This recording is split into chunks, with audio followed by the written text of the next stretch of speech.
You unlock this door with the key of imagination. Beyond it is another dimension, a dimension of sound, a dimension of sight, a dimension of mind. You're moving into a land of both shadow and substance, of things and ideas. You've just crossed over into the Twilight Zone.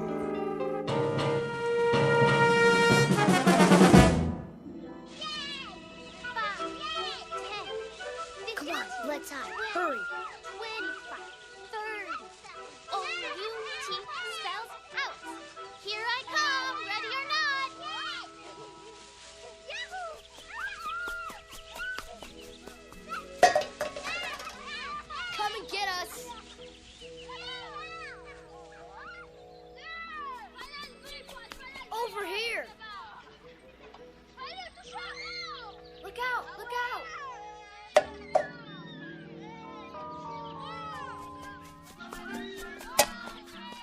Ollie, ollie, oxen, free, free, free! Get away, you kids! I've told you not to play here. Go on now.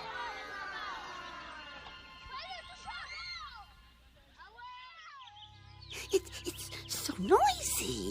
They're gone now. Come along, Mrs. Knaus. This way, everyone. Oh, but Doctor, I have my knitting to do. Another time. Out onto the porch. I didn't finish my crossword puzzle. It will wait, Mr. A.G.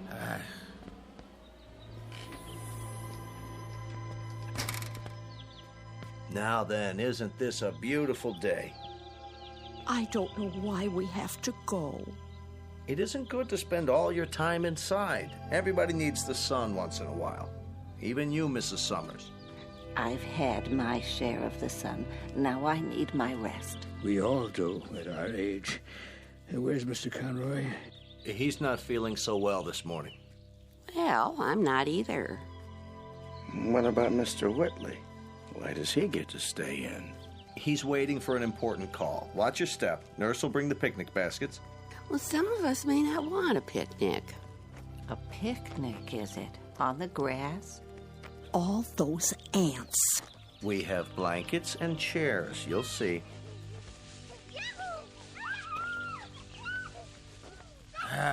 Darn those kids anyway. Hey, quit running! Stop it!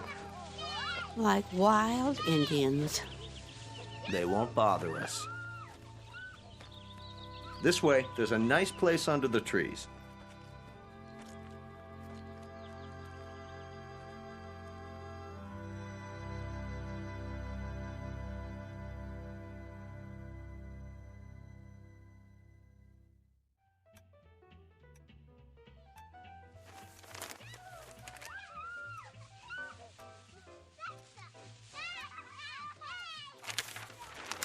Listen to them, would you?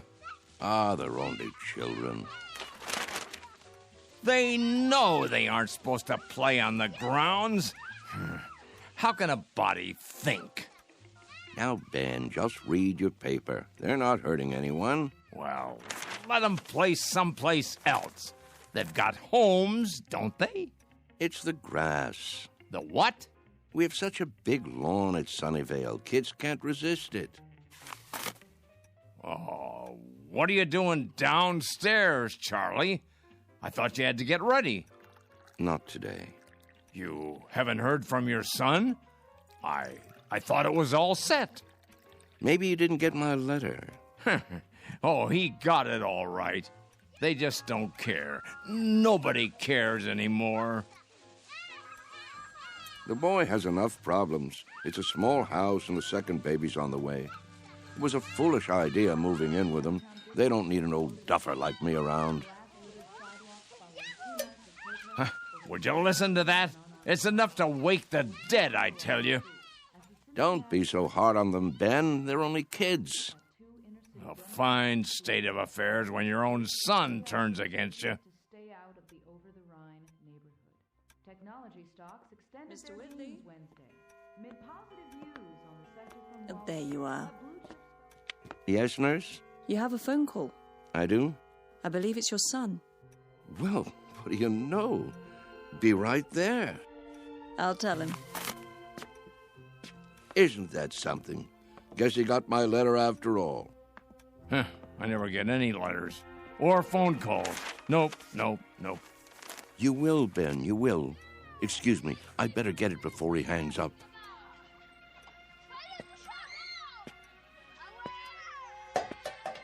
What are they doing out there? Don't be a grouch. It's Saturday. Perfect for kick the can. Perfect for what? We used to play it all the time, remember? No, I don't remember anything of that kind.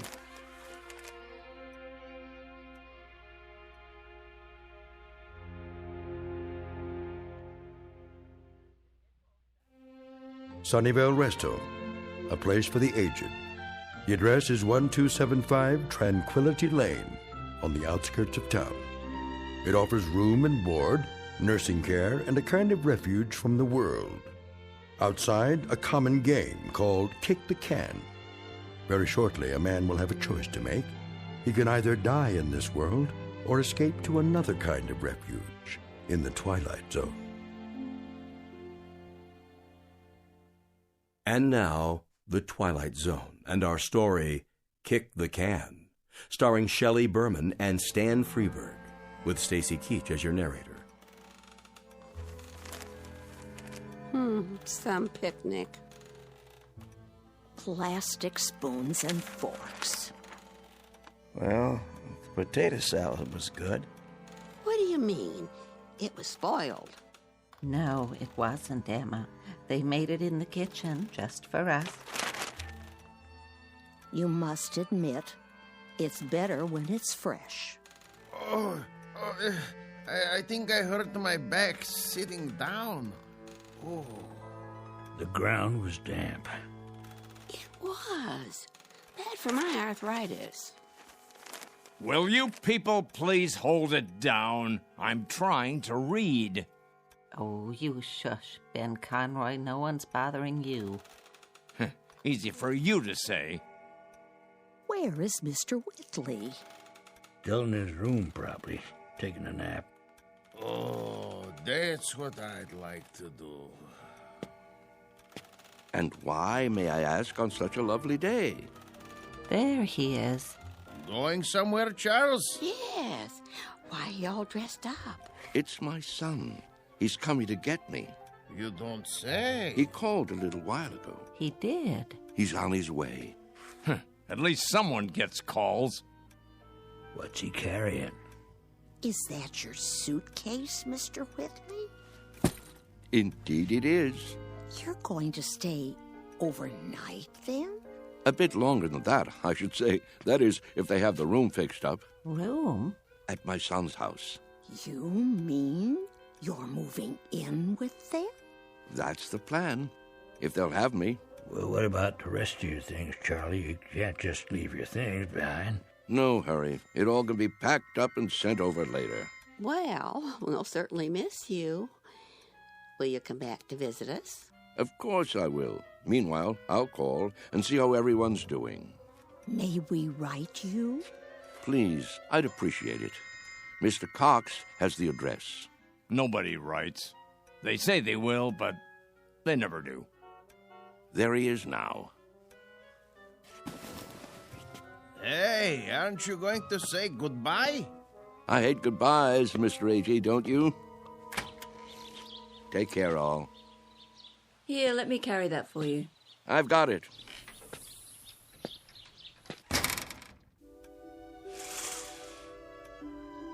Who's that behind the wheel? His son, David, don't you remember? Such a nice young man. Let me see. Some car, huh? Betty costs pretty penny. Everything does nowadays. Don't crowd now. You wouldn't want him to think you're watching.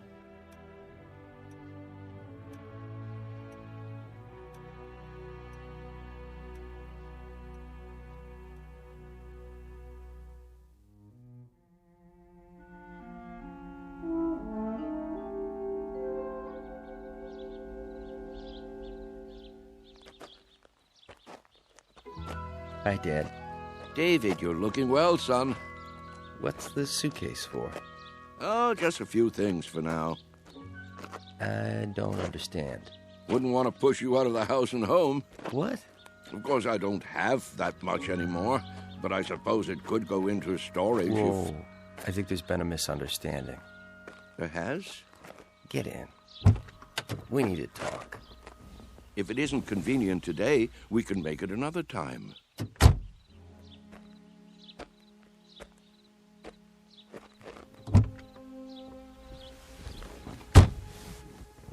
Listen, Dad. Yes? I didn't say I'd come to get you. I said I'd come to see you. But I thought... Didn't you get my letter? That's what I wanted to talk to you about. If it were up to me... You don't have to explain. Well, Debbie's turning the extra room into a nursery. Right now it's being painted and... I understand. I don't think you do. Let's drive a bit. Your friends are watching us. It's all right, really. Let's go into town. I'll buy you lunch. That's not necessary. Please, Dad. I want to. This wasn't a good idea. If you let me explain. Pull over here, please. I can walk back. But, Dad... The exercise will be good for me.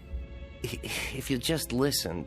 We'll have lunch another Saturday, son. Call first, though. I'm really quite busy these days. You're taking this all wrong. Give my love to Debbie, will you?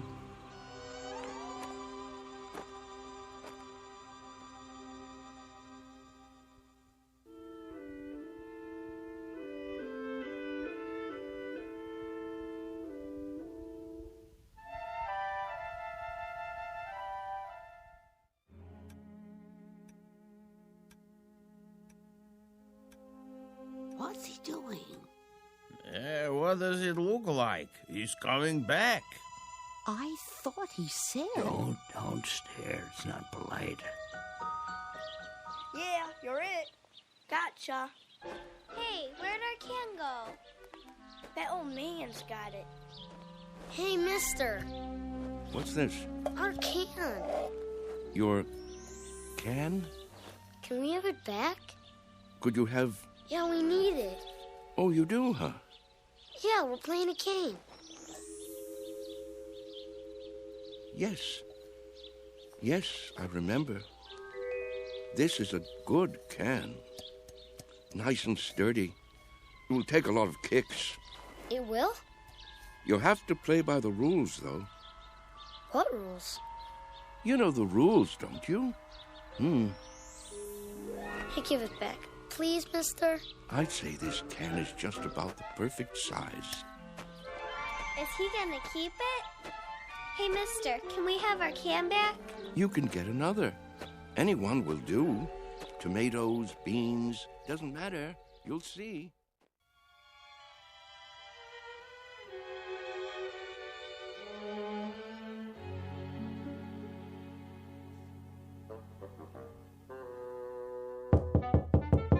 Charlie? You in there?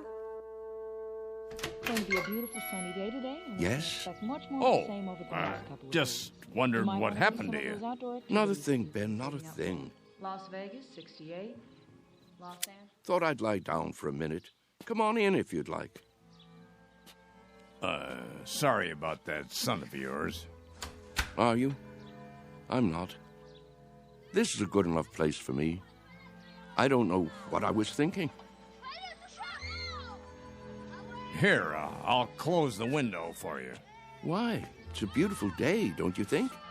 Oh, so much noise. Yes. What a great running and shouting. That's what you call it? Such a grouch.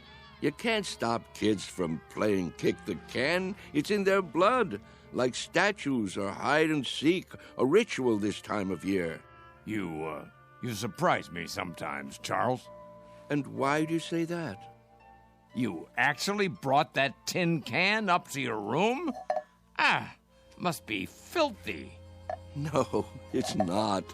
It's been emptied out and washed clean and baked by the sun till it's shiny as the day it was made, tempered by the wind and the grass and the warm summer air. Sure you're feeling all right? Admit it, Ben. Admit what? Don't you ever think about it? You must. I don't know what you're talking about. All kids play those games the same as we did, and the moment they stop, they begin to grow old. Oh, come on. It's almost as though playing kick the can keeps them young. Huh. So that's what this is for. Magic. I'm not sure. Charlie, I'm worried about you. You're not yourself. Aren't I? You don't believe in magic anymore, do you, Ben? Huh, what are you talking about? But there was a time when you did believe in it. Never. We've known each other since I can't remember.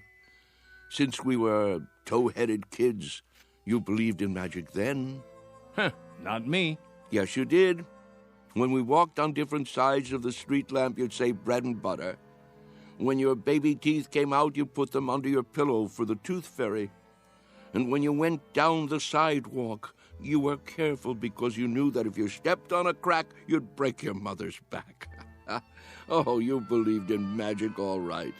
What is wrong with you, Charles? Would you like me to get the nurse? What happened, Ben?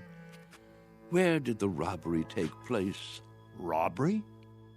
A thief stole everything away when we weren't looking. Who was it, Ben? Was it time or something else? We grew up, that's all. Everybody gets older. Do they? Think, Ben. How can we be sure? Maybe there are people who stay young, only we don't know it. Maybe they have a secret that they keep from the rest of us. Now, Charles. Is there something kids know that they forget? That they want to forget? They say, when I get big, I'll be a fireman, or a detective, or an explorer. They wish so hard to get older that it finally happens. They get taller and stiffer and forget the magic that made it all possible. There is something wrong with you. I've never heard you talk this way before. Maybe the fountain of youth isn't a fountain at all. Maybe it's a way of looking at things, a way of thinking. Charles? Yes? Stop it. Stop what? You're an old man. Don't you understand? Your youth has been gone for 60 years. What I mean is, you lived a full life, Charles.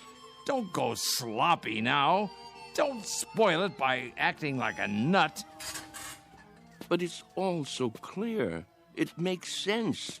It isn't too late to play kick the can. That's the secret. Can't you see, Ben? Can't you? I see a plain old tin can with dents in it. That's all. Then look again. This can is special. I'm absolutely sure of it.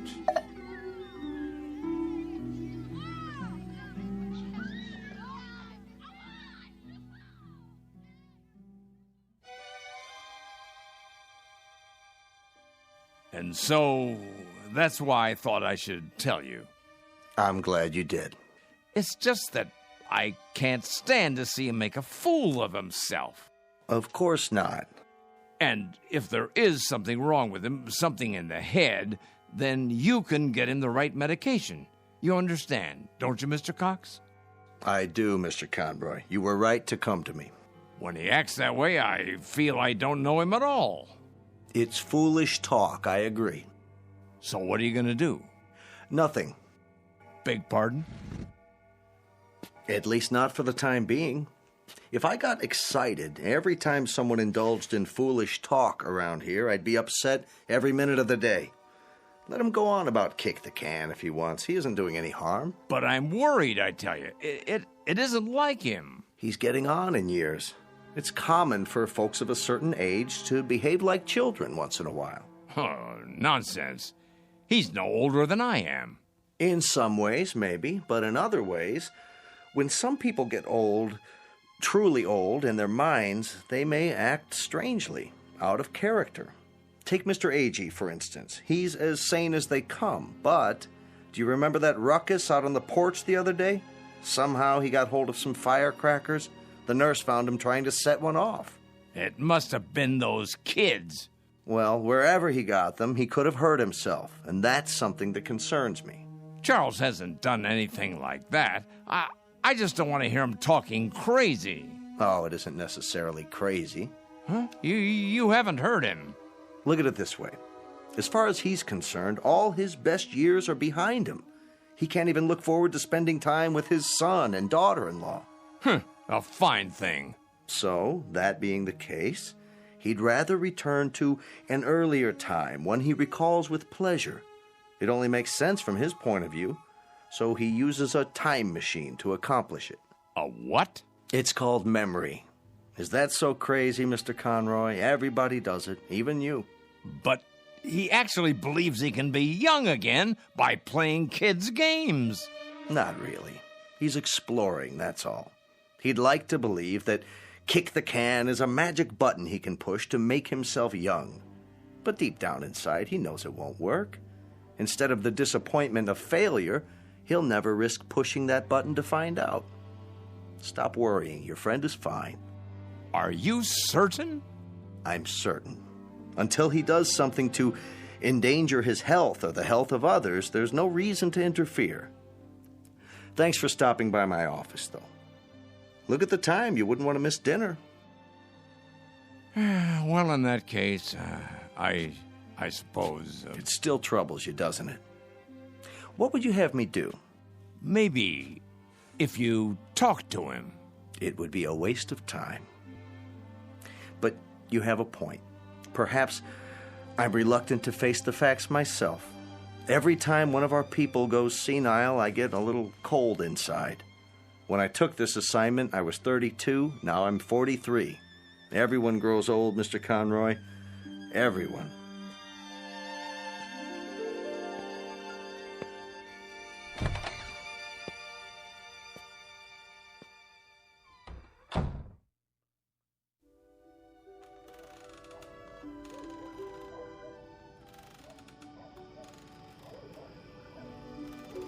I think we should go in now.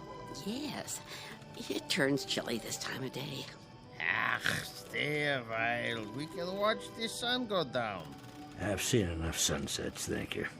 Hey, just the same. It's pretty sight. Puts me in the mind of back home. If we're going to stay on the porch, I'll need my sweater.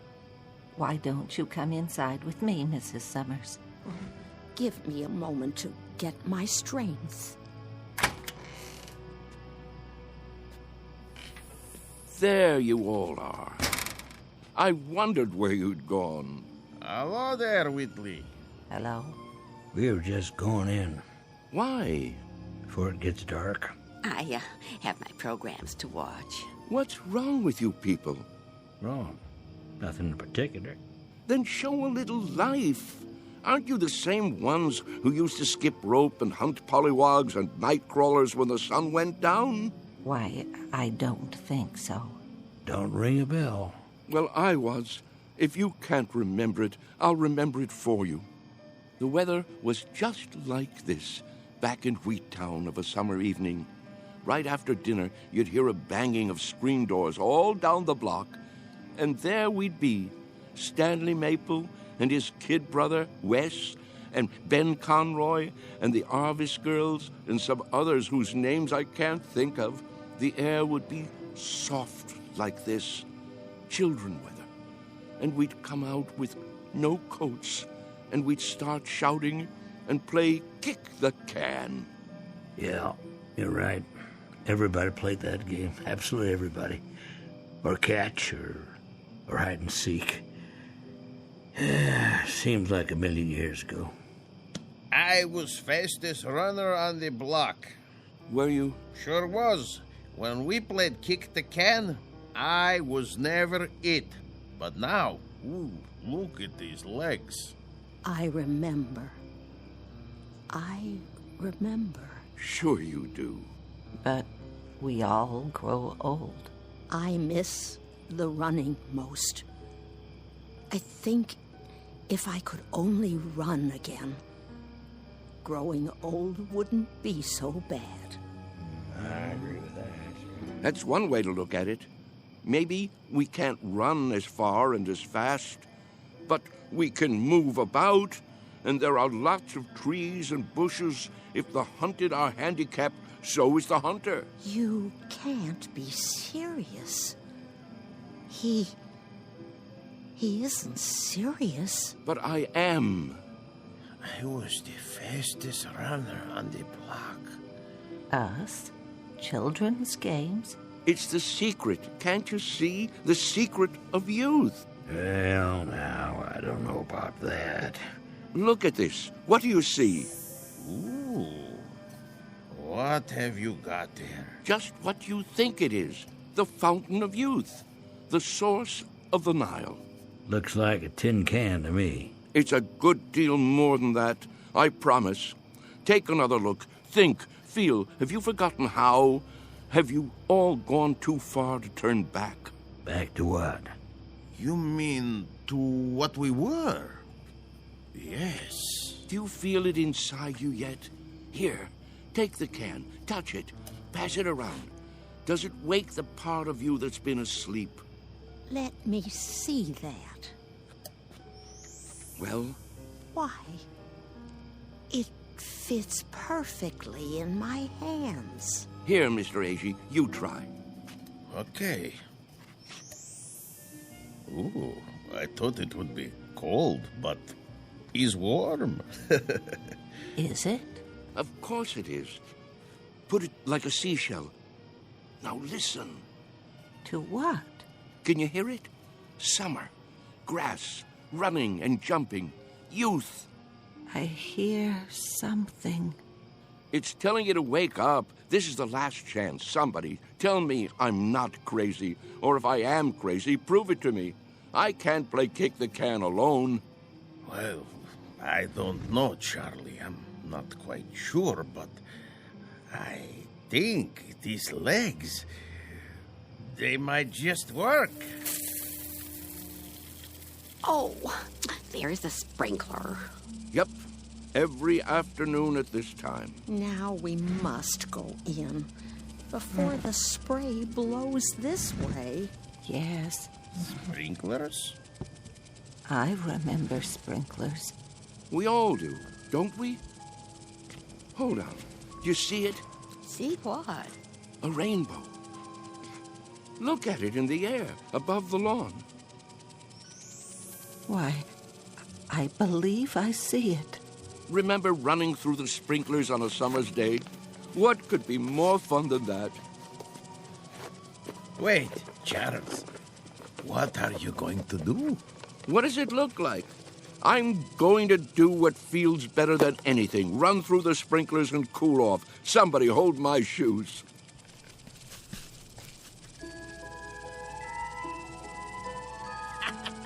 Well, look at him, will you?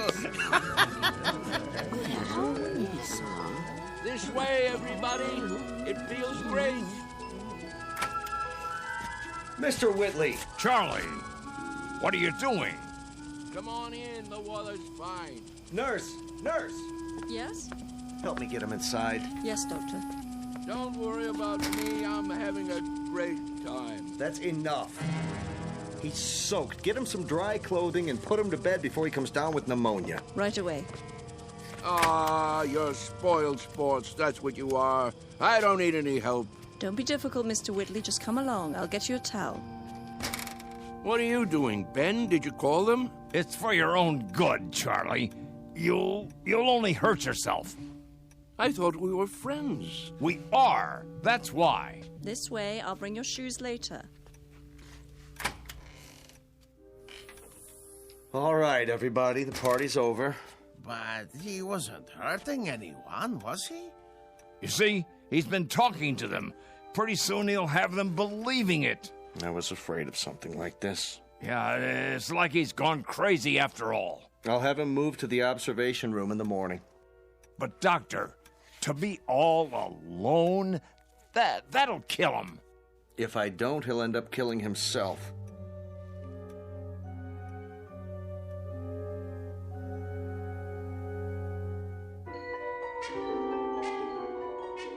Senile? Me? Mr. Whitley, please try to understand. You want to put me in a special room? Alone? You don't leave me much choice. Why? What rules have I broken? There have been complaints. Oh, there have. Who from, may I ask? That's not the point. Go on, tell me. I want to know. Who thinks I'm breaking the rules? It's not so much a matter of rules as attitude. Look out the window. Grass, trees, a park across the street, all very peaceful.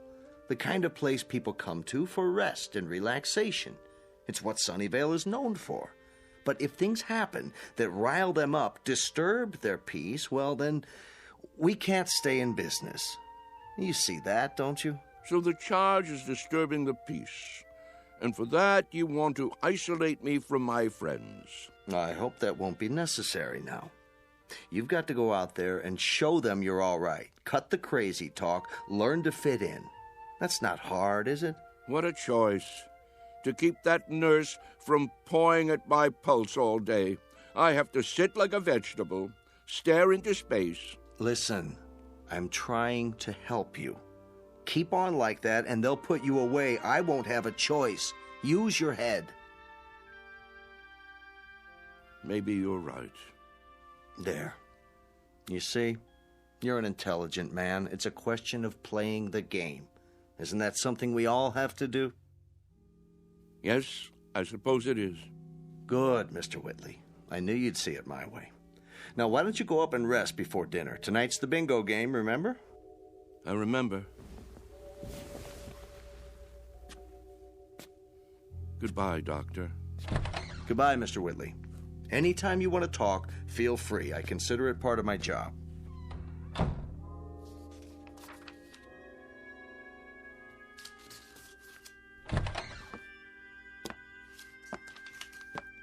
I made him change into fresh clothes. So I see. Thank you. Is he going to be all right? I think so.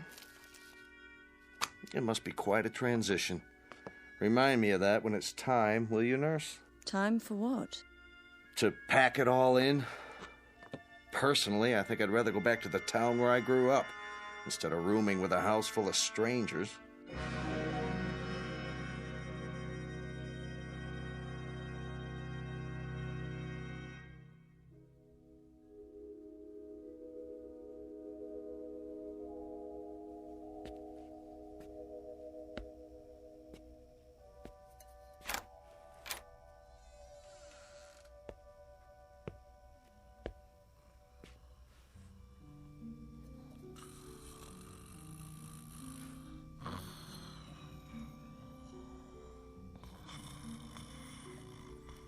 Wake up. Oh.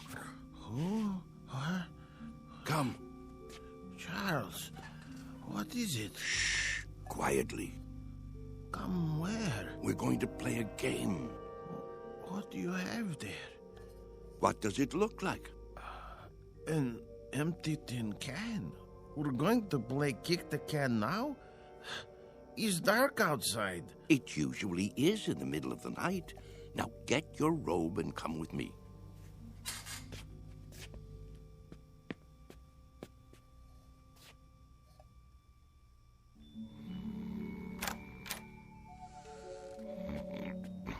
Mr. Freitag. It's us. What? What? It's time. We're all gathering downstairs. Why? Something important. It's a secret. What would Mr. Cox say? He'd say it was dangerous and foolish. He'd say it was crazy, and maybe it is. Maybe it's necessary to be a little crazy for magic to work. He'd say we'd be acting like children, but isn't that the idea? Only children can play kick the can. Now get the others.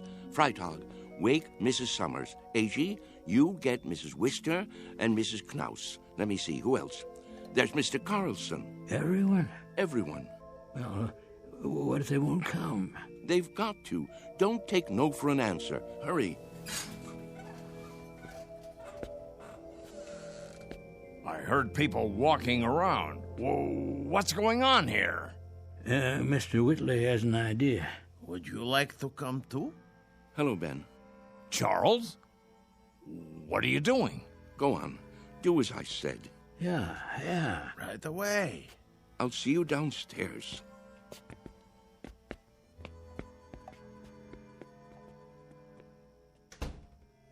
You should be sleeping. Everyone should be. What's that in your hand? No, Charles, you can't. Who says so? It's against the rules. The devil with the rules. It's our last chance, don't you see? Ben, come with us out to the lawn. Me? Yes, you. Ben, we always did everything together. Let's not stop now. Even if you think it's crazy, come out and play. Come to your senses, Charles. You think I'm obsessed? You think I've got hold of one crazy idea and won't let it go?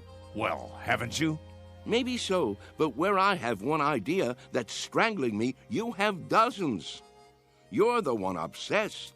Oh, nonsense. Is it? You're afraid of death, but you're also afraid of life. You think age gives you the right to stop growing. You've sealed yourself inside your shell, and you're afraid to poke your head out and look around. That's enough. You're afraid of a new idea. You're afraid to look silly, afraid to make mistakes. You've decided you're an old man, and that's what's made you old. I am old, Charles, and so are you. It's a fact. Facts be damned. Your bones are old. They'll break if you try to run with them. Your heart is old. Your lungs are old. Don't you get it? You're used up, worn out by a lifetime. Sit down, Charles, before you fall down. Go back to your bed. I can't do that, Ben. Charles? I've got to find out. Won't you help me, Ben? There is magic in the world. I know there is. When I fell in love with Mary and kissed her for the first time, that was magic. When my boy was born, that was magic. The moon is magic, and the stars. Friendship is a magic thing, too. Life is magic. Maybe I'm right, Ben. Can't you consider that? Maybe kick the can is the greatest magic of all. Well, what do you say? There's nothing to say. I just don't know how to get through to you anymore. Then I'll do it alone.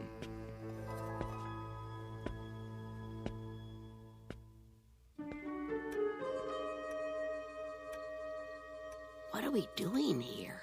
I'll catch my death. Now, you just wait. Mr. Whitley has something in mind. Yeah, something important. But what could it be? Don't you know? Don't you remember? Remember what? How it used to be. How we used to sneak out of the house after dark when the grown-ups weren't looking and the weather was like this. Don't you remember how we used to play kick the can? Everybody played in my neighborhood. A long time ago. A long, long time. Funny. It doesn't seem that long ago to me. I remember. Yes, I think I do too. But we've all grown so old. Are you sure? If these legs would carry me. How do you know they won't until you try? You can't be serious. He isn't serious. But I am. You mean us? Children's games? What about the nurse? She's asleep. If we keep our voices down and open the door carefully, she won't hear us. Go outside? Why not? Are you chicken? Show them the can.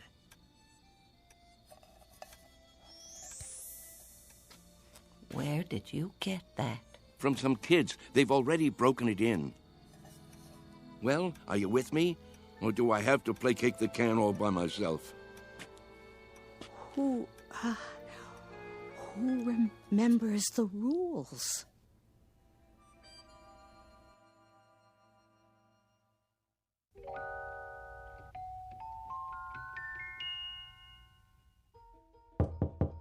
Mr. Cox.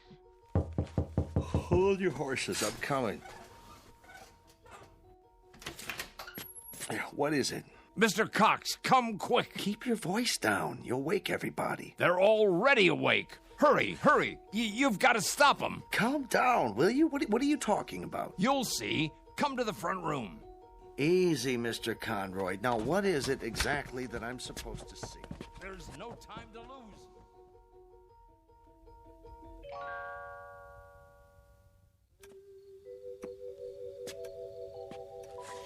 But there's no one here. Why is the door open? Because they've gone outside. Why would they do that? It's like I said, to play kick the can. That was just a crazy idea. Mr. Whitley's forgotten all about it. No, you're wrong. They really mean to play. Calmly, please. You mean now, at this hour? That's right, and it's all because of Charlie. Now I'm really worried about him. What'll happen when it doesn't work? He really believed it, see? That it would make him young. That's not the problem. What worries me is what will happen if he tries to run. He can't take the exertion. None of them can.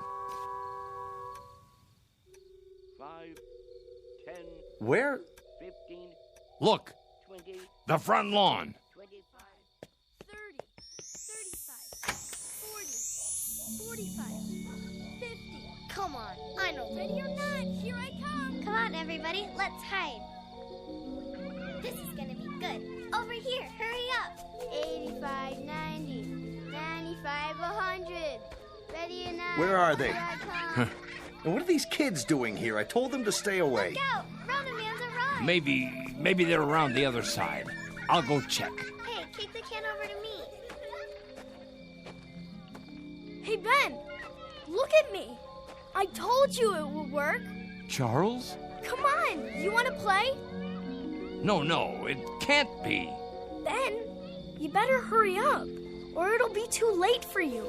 Charles! Yeah, hurry up, or it'll be too late. What is it? Do you see them yet? Gotcha. Is that... Here, you kids, how many times do I have to tell you, go home? Get out No, of my way. wait. What are you doing here this time of night? 1, 2, Charles? 3, you're out. Charlie? Sorry, Ben. I wish you could have believed. I gotta go. Charlie! Hey, kick it over here, over here. Charlie! Take me with you. My turn to kick the Get away and stay away. Mr. Cox, please. That's one over fences, rotten egg. Come on, let's go. I can't climb that. Charlie, wait. Wait! Charlie! Hey, you guys, wait up. We gotta find the others. They can't have gone far. I bet Whitley's taken them down to the orchard. No. Why? Look all you want, Mr. Cox. You won't find them. Wait here.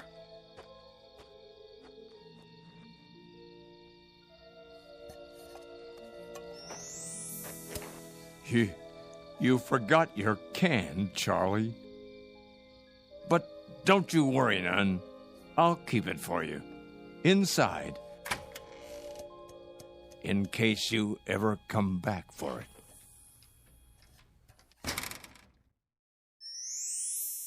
Come on, let's play kick the can. Come on, let's hide. You'll never find me. You can't catch me. I'm too fast. Haha, you missed me. Come on. No, kick it to me. Kick it to me. Gotcha. Yeah, you're in. Ollie, ollie, oxen. Free, free, free.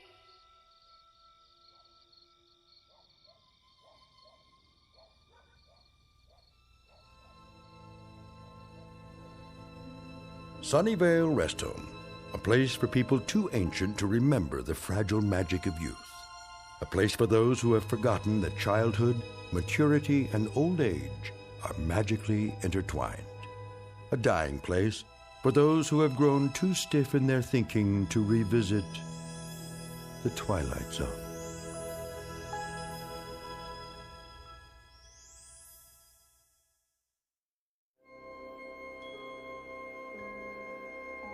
Hi, this is Carl Amari, producer of the Twilight Zone radio dramas. I'd like to take a moment to tell you about our official website at twilightzoneradio.com, where you'll get the latest news and information on these Twilight Zone radio dramas. Plus, at twilightzoneradio.com, you can digitally download 3 free episodes or any of our episodes for only $1.95 each. In this age of ever-changing technology, we've decided to make these episodes instantly available to you by making the Twilight Zone radio dramas a digital download-only series. This means that this series will no longer be offered on CD. The CD collections at our website are now being offered while supplies last at buy one, get one free. So be sure to get your favorites before they're sold out. Be sure to visit us often, and I'll see you in the zone.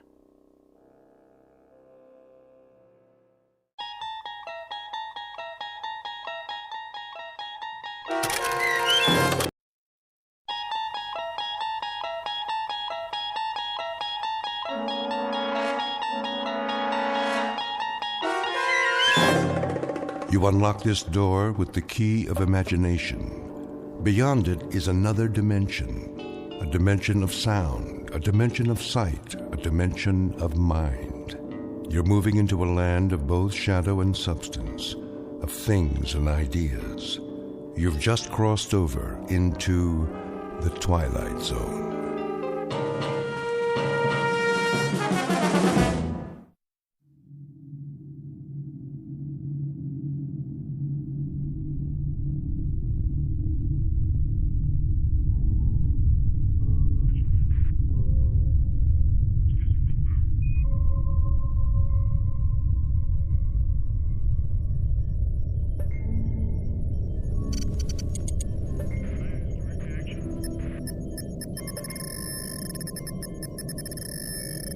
Captain. What? Look in the viewer. Switch lenses. Yes, sir.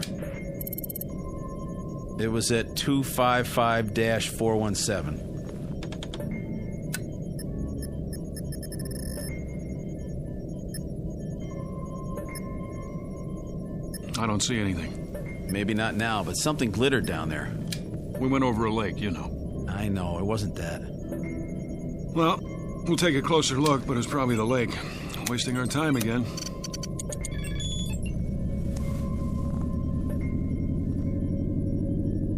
What are we turning for? I saw something. What? Something metallic, Carter. Yeah? He thinks so. We're almost there, then we'll know.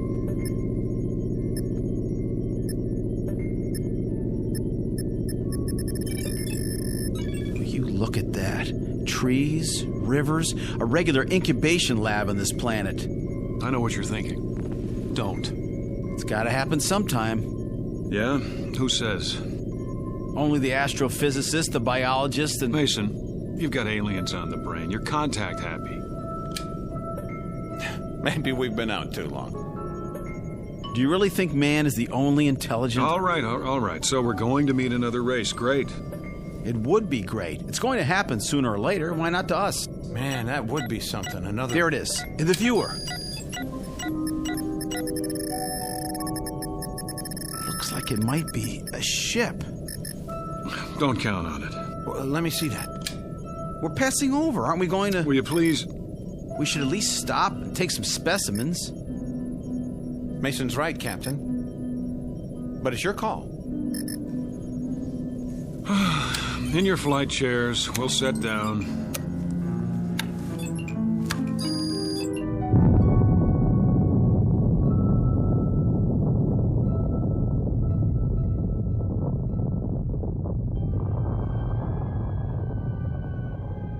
Captain Ross, Lieutenant Mason, Lieutenant Carter, aboard spaceship X-89, cruising above the 13th planet of Star System 51. In a little while, supposedly, the ship will be landed and specimens taken. Vegetable, mineral, and, if any, animal. These will be brought back to overpopulated Earth, where technicians will evaluate them. And if everything is satisfactory, stamp their findings with the word inhabitable and open yet another planet for colonization. These are the things that are supposed to happen. In actuality, they will not happen at all, but will instead be superseded by events far more unusual, because the 13th planet of Star System 51 just happens to be located in the Twilight Zone.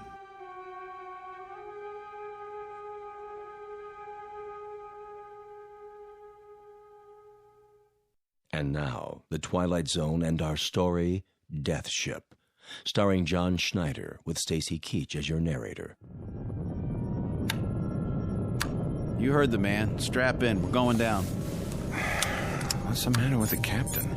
Beats me. I can hardly talk to him anymore. He has been acting pretty strangely. You said it. As if he's fighting something. Yeah, us. You really think it's a ship? If it is, I don't see how it could be from Earth. We've got this run all to ourselves. They might have gotten off course. Not this far. Setting down. Right, Captain. Retros.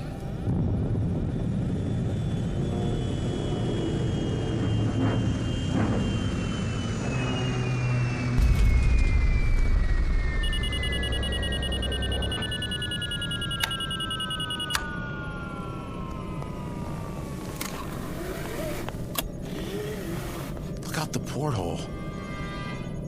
Mother of God. It's a ship, all right. Or was. Now it's a bunch of metal, twisted and... Easy. Don't open the hatch till we check the atmosphere. I'll take a reading. Put your suits on. We won't need helmets. Air's good. Let's go, Mike. Can't get out there fast enough, can you? What does that mean? It means I don't like impulsive behavior. Impulsive? Have I made any mistakes? You're on the verge. Well, then you let me know when I cross the line, won't you? Oh, I will. Don't you worry.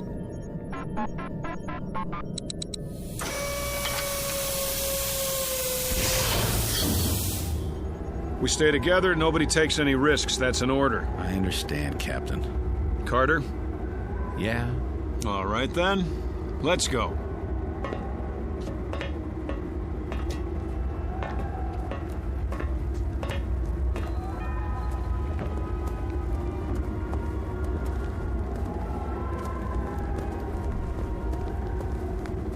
Looks like one of our ships. Don't jump to conclusions. Well, doesn't it? From what I can see of the markings, it does. Construction could be standard everywhere. Sounds like you're arguing both sides. You don't mean it could be from another species, do you? I don't mean anything yet. It is one of ours. How could it get so far off course? Go aboard, Captain? I don't like it. We have to find out who they are, don't we? How will we know if we don't... All right, but stay together. Let's put our gloves on. Sure thing.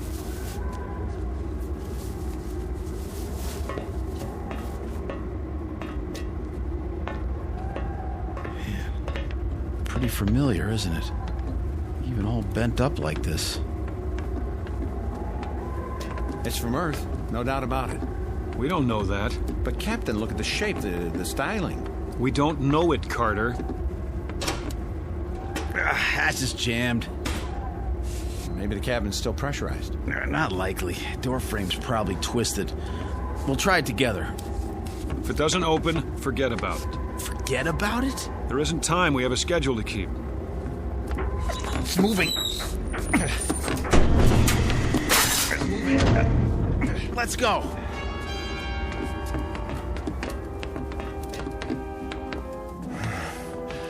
Well, this must be the main cabin. Looks like our ship.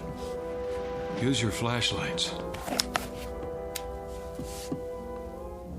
Over here. What? It's a body.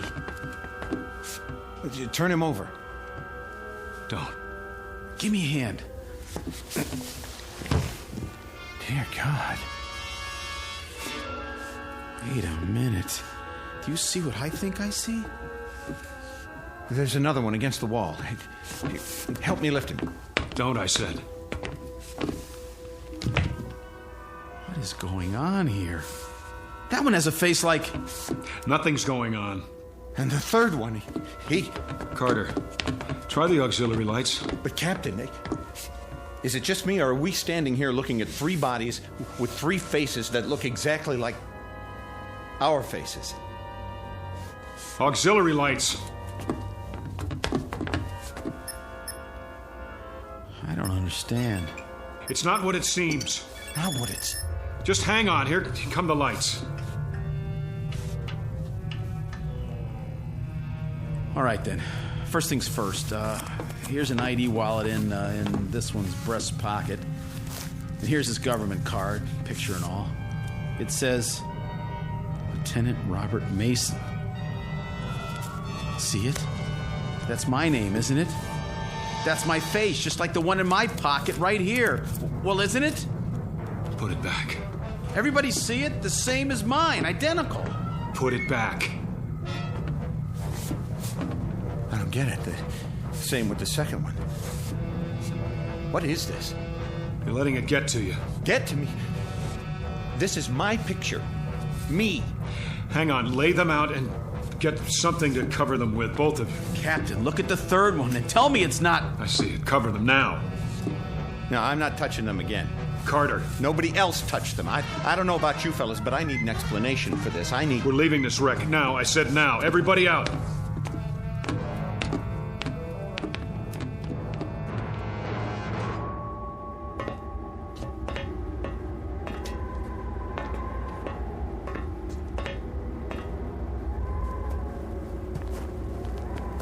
That's us in there. We're dead. Our ship is where we left it, just as we left it. Look ahead of you, 50 yards. What do you see? That's our ship over there, the same place we left it a few minutes ago. Not this one. And those bodies aren't ours. But they are. No. You saw them. I don't know what I saw, and neither do you. You agree with him, Mason? What? We're going back to our ship and radio the base. They'll tell us what to do. Will they? Shouldn't we... What? Bury our... dead? They're not ours. Get that through your head. Now let's go. You too, Mason. Right. Move. We're alive, I tell you. Alive.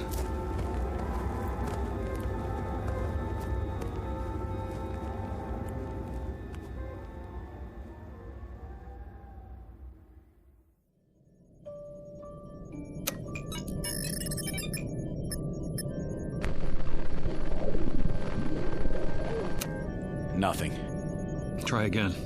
I've been trying it for... Again.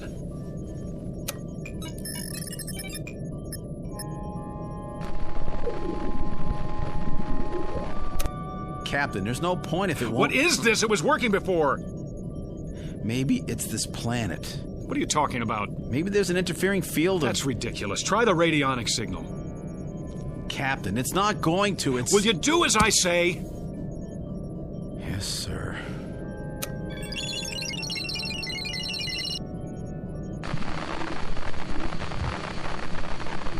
Again.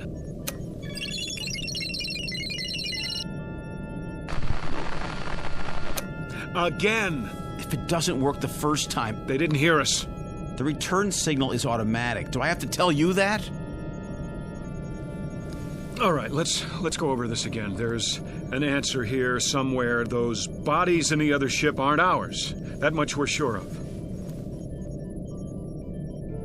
Well, use your heads. These are our bodies. These, right here. Agreed? I don't know anymore. Neither do I. Listen. You both remember what they told us in training? About the theory of circumnavigating time. They said it might be possible for us to leave Earth in 1 year, and when we got back, even though we thought it was the same year, it might be the year before. Or the year after. Remember that? It was only a theory, Captain. It's more than a theory. It's what happened to us. We went through some kind of a time warp right into the future. And that ship over there is in the future. Is that what you're saying? Only the probable future. And what does that mean? It means that we're not dead. It also means that we're going to be dead. Not if we don't take off. If we don't go up, we can't crash. But our orders... They don't say to kill ourselves. We're alive now, and the only way to be certain we stay alive is not to go up. Then we can't possibly crash. We avoid it, prevent it. I've made up my mind. We stay. It's easy enough for you to decide. Meaning? You have no one waiting for you back on Earth. So I have no reason to go back, and I'll be just as happy here as I would be on Earth? Is that it? I think we should vote on it. Oh, you do? You're not the only one, Captain. I'm the only one who gives the orders. Even when our lives are concerned, huh? Especially where your lives are concerned. We stay. For how long? I'm not setting any time limit, Carter. A month? 2 months? I'm not setting any limit. We have enough food left for 3 weeks, Captain. I've no doubt there's edible food outside. You saw the landscape, trees, vegetation. How will we know what's edible and what isn't? We haven't got the equipment to test it. We'll watch the animals. I saw no animals, Captain, did you? There will be. Well, if there are, there'll be a different form of life. What they eat might be deadly poisonous to us. We'll worry about that when the time comes. Right now, there's only one thing to worry about: preserving our lives. It may not even be necessary to stay here permanently. We may figure something out, but for now, the decision is to stay. Not our decision, Captain. Have you a better solution, then? Working at minimum capacity, the ship's electrical reserve can hold out for months. It won't be working at minimum capacity. Why? We're going to need heat. Lots of it. But it's only twilight, and already the temperature outside is minus 13 degrees. Would you rather lift off? Take the risk of duplicating that ship over there? How can we duplicate it, Captain? How can there be 2 crash ships? 2 of me dead, 2 of Mason, two of you. We'll go over it again until we find an answer. Because we have to. Think I'll lie down. Me too. It's been quite a day. And it's getting dark out fast. Very, very dark.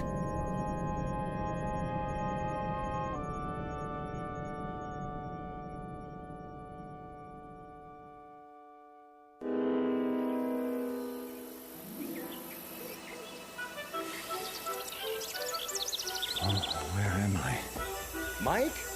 That's you, boy? Mr. Kramer? How did I... When did you get home? Home? On leave, are you? You're looking fit. I expect Mary's mighty pleased to have you back. Wait, did you see Mary? She don't know? I have to go. Oh, wait up. I'll walk you. I don't understand. How long you been home? I just got here. Oh, you rocket boys sure travel informal these days. Mary know you're coming? I don't think so. Gonna surprise her, huh? Yes. Surprise her. How long you got? I'm not sure. You all right, Mike? Hello, Mike. Mrs. Nolan? Home on furlough? I don't know. Old Mrs. Nolan still makes that long walk to town every day. She'll go on forever. Forever. Hey, maybe we can do some hunting while you're home, huh, Mike? Got my shotgun with me. Always carry it now in case I see something. Not that I ever hit anything, but... Hey, where you going? Oh, I get it. In a hurry, huh? The house. Mary! There's a car still parked in front. Mary! Mary, I'm home. In the living room, the kitchen. Mary! Where are you? Mary! Mary! Are you upstairs?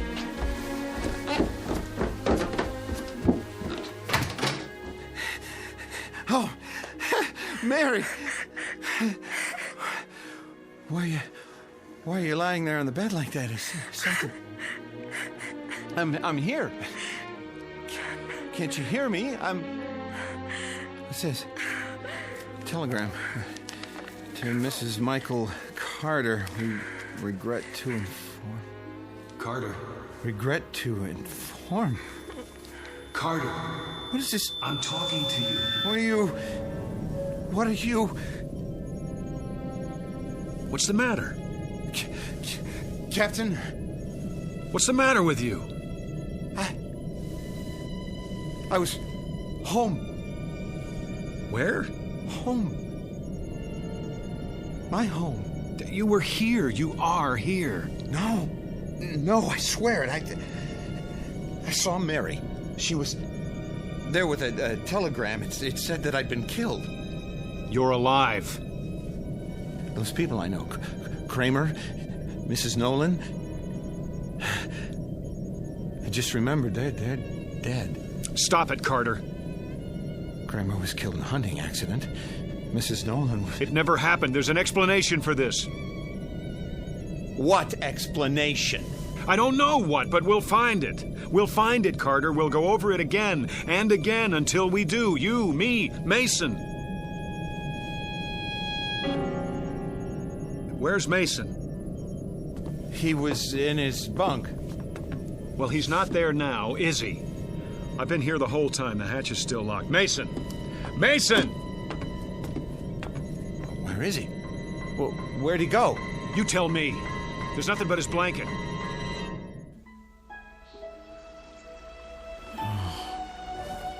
My blanket. My blanket. What's it doing on the grass?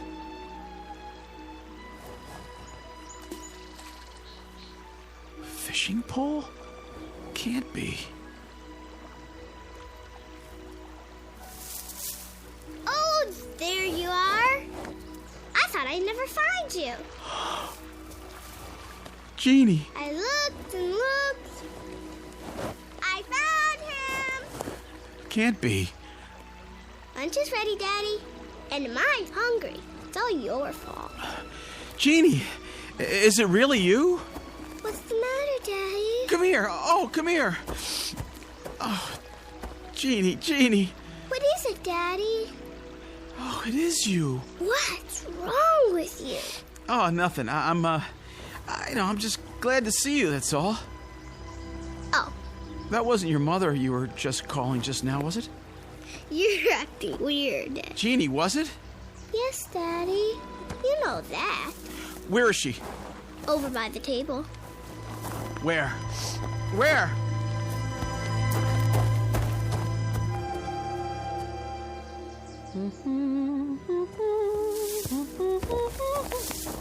Bob? Oh, you scared me, honey. Bursting out of the bushes like that. I was just setting out the fried chicken. Oh, God, Ruth. Oh, God. Bob, what is it? Sweetheart, what's wrong? Nothing now. Are you sure? Yes, yeah, oh, yes. All this for lunch? Yes. My goodness, so emotional over a little potato salad and chicken. Where's Jeannie? Back there, by the pond. Were you asleep? Are you still asleep? This is a dream. I hope I never wake up. I just hope I go on dreaming and... Mason! Bob? Ruth? Bob, who's... Let's go, Mason. Why is he here? Stand behind me. But... Just do it. Get out of here, Ross. I said, let's go. Get away from us. You're coming back with me. Back? Where you belong, on the ship. No, Bob. You're having a hallucination, Lieutenant. No, it's real. It isn't, and you're leaving with me. No! Oh, you think you can take me? Stop it! Take me back! You're coming back! I'm staying here. You can't! I won't let you! No! Yes! Back! Back! Back! I don't want to be here. I don't want to be here. Take it easy. Ruth! Ruth! There was no Ruth, no Jeannie. You lie. Let go of me. Oh!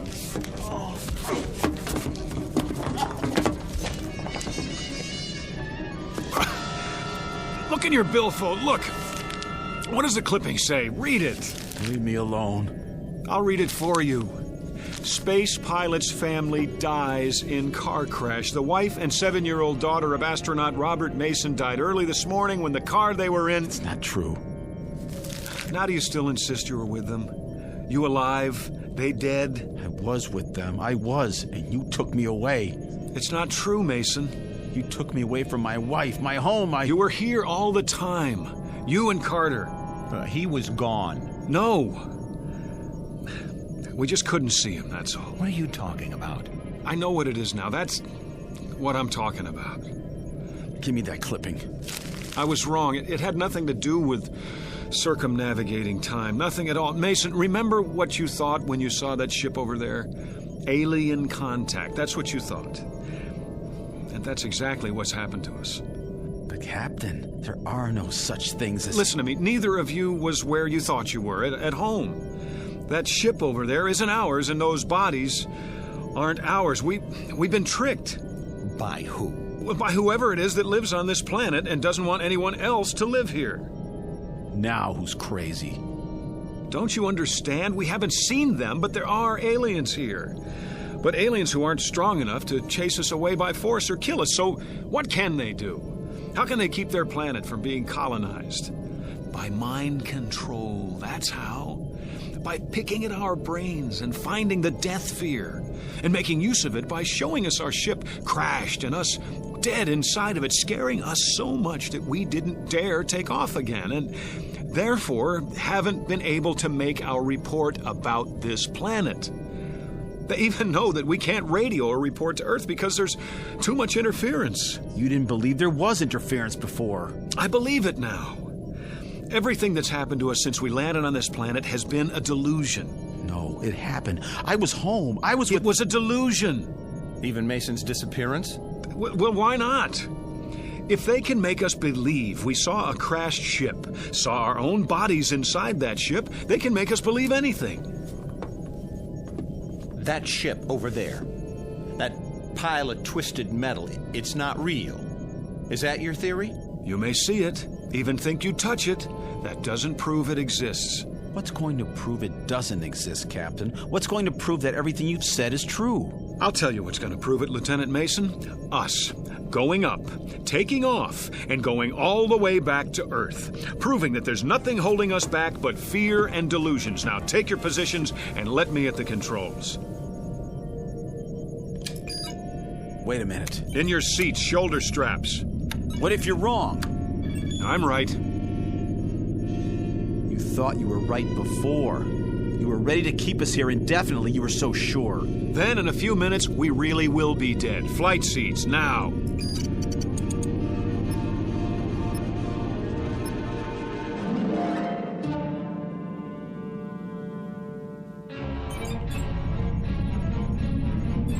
No. What do you think you're... I'm with Mason on this. Get your hands off those switches. That's an order. Are you so arrogant that you'll take a chance on killing us just to prove your point? I'm still the captain of this ship, and you'll do what I say. You're not the captain of our lives. Put your sidearm away. You're not taking us up. You want to stay here then? Starve, freeze, never see Earth again? Put it away, Mike. That's no answer. Then what is? I suppose he's right. You agree with him now? He's got a point. It's a big one. We can't just stay here. We do that and we know what'll happen. That's a given. It's a matter of food and the power supply and the temperature at night. We don't have a choice. I guess we don't.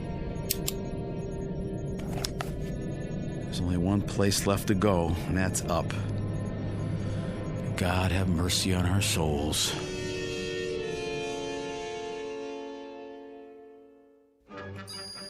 Pressure. Rising. Drive reactor. Check. Coordinates. Check. Gyro stabilizer. Active. Vertical thrust. Energized. Then prepare for liftoff. Check.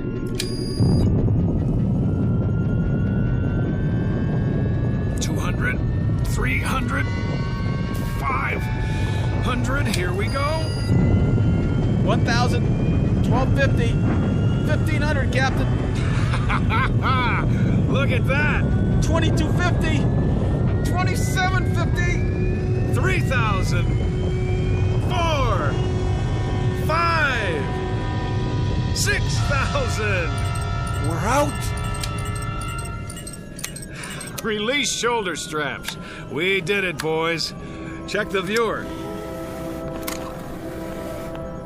Checking.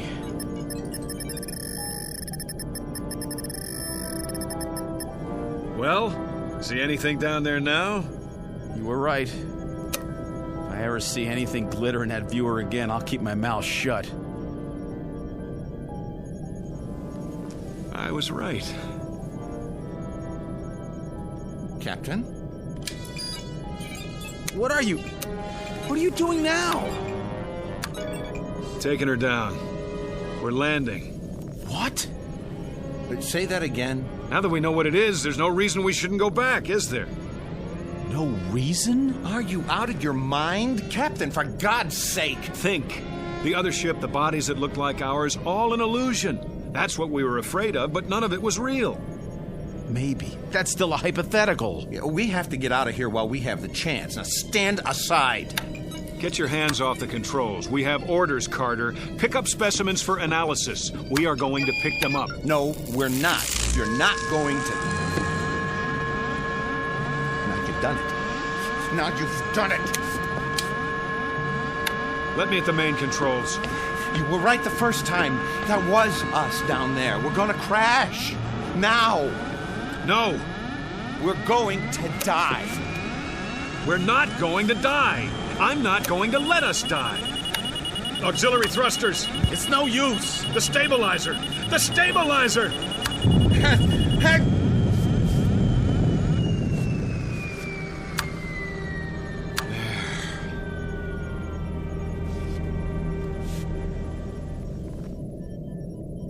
I don't understand. Shut up. You're a coward, Carter. You don't even have the guts to fight for your own life. We're still going to land? You bet we're going to land. And when we do, you're going to see that the other ship is gone. Vanished. Because it was never there in the first place. Retros. Slow airspeed. I've got it. Now get in your places. We're not gonna crash. He's been right all along, hasn't he? I don't know. Prepare for touchdown.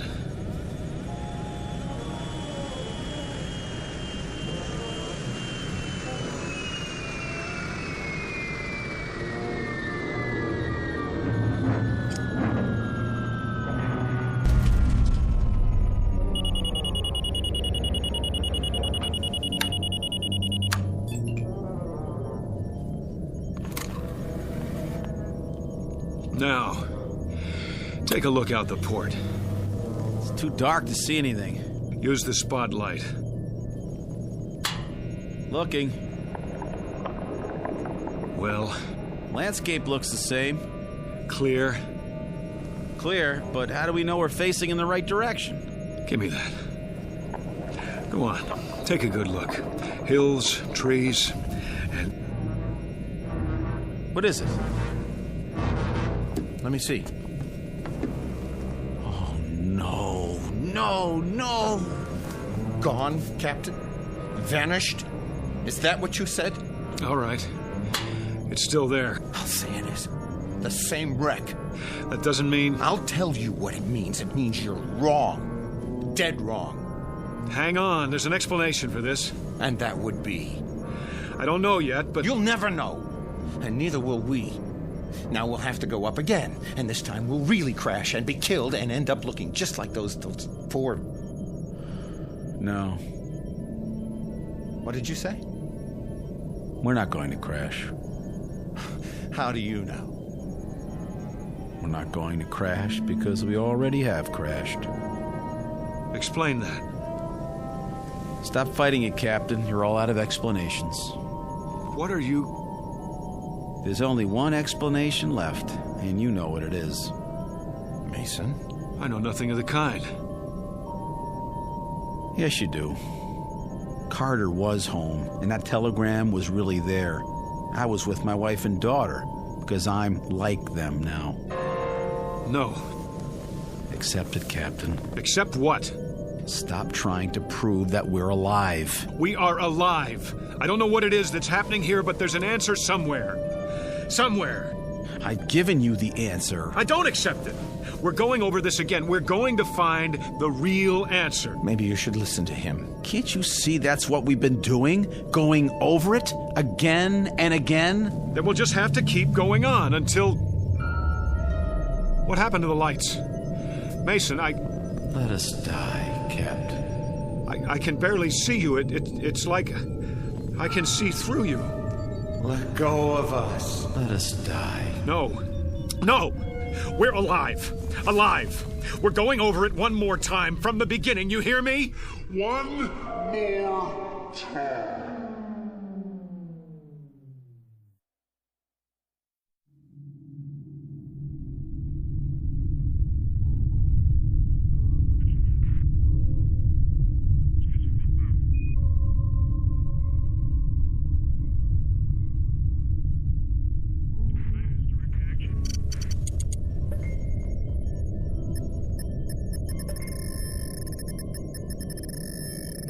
Captain. What? Look in the viewer. Switch lenses. Yes, sir. It was at 255-417. I don't see anything. Maybe not now, but something glittered down there. We went over a lake, you know. I know, it wasn't that. Well, we'll take a closer look, but it's probably the lake. Wasting our time again.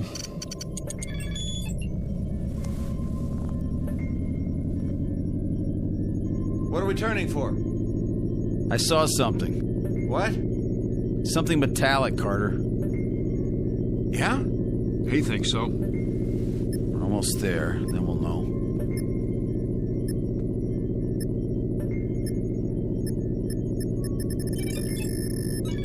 Look at that. Trees, rivers, a regular incubation lab on this planet. I know what you're thinking. Don't. It's gotta happen sometime. Yeah? Who says? Only the astrophysicist, the biologist, and... Mason, you've got aliens on the brain. You're contact happy. Maybe we've been out too long. Do you really think man is the only intelligent... All right. So we're going to meet another race. Great. It would be great. It's going to happen sooner or later. Why not to us? Man, that would be something. Another... There it is, in the viewer. Looks like it might be a ship. Don't count on it. Well, let me see that. We're passing over. Aren't we going to... Will you please... We should at least stop and take some specimens. Mason's right, Captain. But it's your call. In your flight chairs, we'll set down.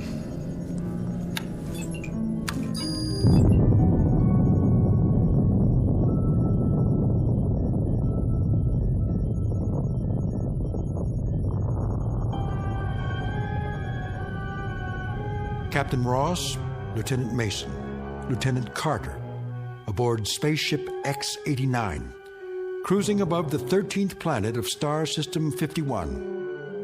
In a little while, supposedly, the ship will be landed. Picture of a man who will not see anything he does not choose to see, including his own death. A man of such indomitable will that even the two men under his command are not allowed by him to see the truth. Which truth is that they are no longer among the living, that the movements they are now about to make, the words they are now about to speak, have all been made and spoken countless times before, and will be made and spoken countless times again, perhaps even unto eternity. Picture of a latter-day Flying Dutchman sailing into the Twilight Zone.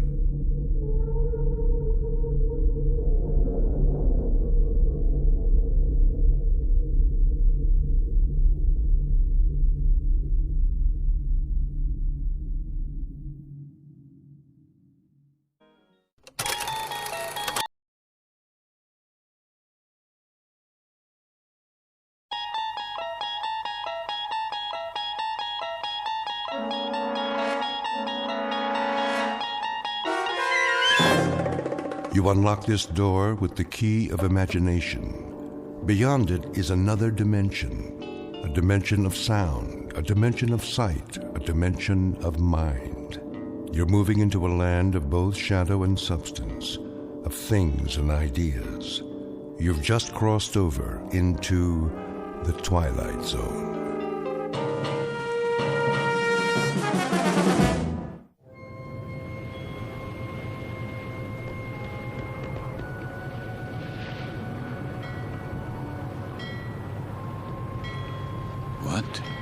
What is this place? The time. It must be late. Very late. Light in the salon. Let's black out down there. Who?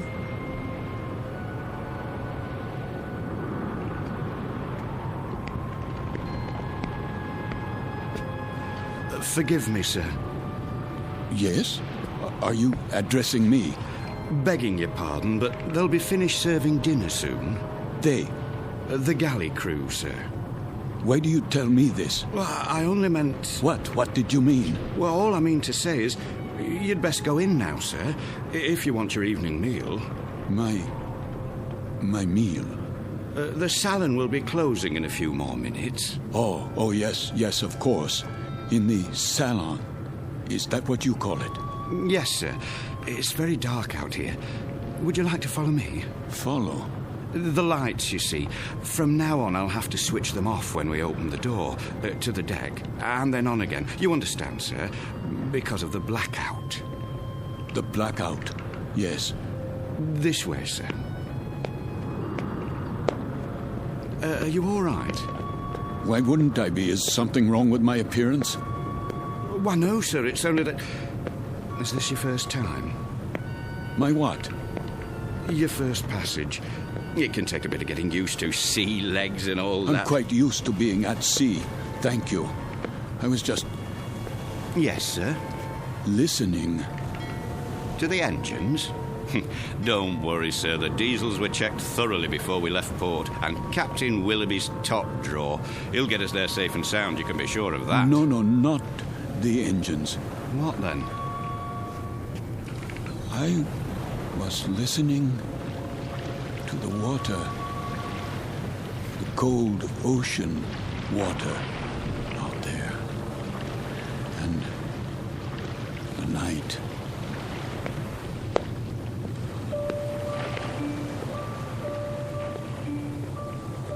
This is the deck of a small freighter, the SS Queen of Glasgow, located somewhere in the North Atlantic. Her registry, British. Gross tonnage, 5,000. Age, indeterminate.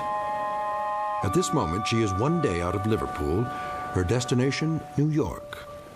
Duly recorded in this ship's log is the sailing time, course to destination, weather conditions, temperature, longitude, and latitude. But what is never recorded in such a log is the fear that washes over a deck like fog and ocean spray. Fear like the throbbing strokes of pistons from the engine's diesels, each one a heartbeat, parceling out every hour into breathless minutes of watching, waiting, and dreading. For the year is 1942, and this particular ship has lost her convoy. Now she must travel alone like an aged, blind thing groping through the unfriendly dark, stalked by the unseen periscopes of steel killers, enemy U-boats that also watch and wait. The Queen of Glasgow is therefore a frightened ship, and she carries with her a premonition of death. In a moment, her crew and passengers will find out just how real that premonition may be, when a course is set that leads them all into an area known as the Twilight Zone.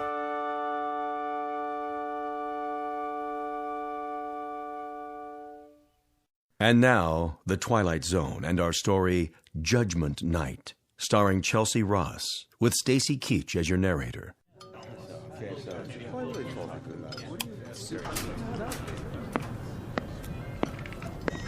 Why does he keep playing with the lights? Thought I'd gone blind for a second. My apologies for the momentary darkness. Wartime regulations, you know. Think nothing of it. Perfectly understandable. Wasn't it a lovely meal? Yes, indeed. Glad you enjoyed it, ladies and gentlemen. Something more, perhaps? Not for us, thank you, steward. We were just leaving. Come along, dear. Wait, Mommy, where's my doll? Why, here you are, little girl. You dropped it by your chair. Can you thank the nice man?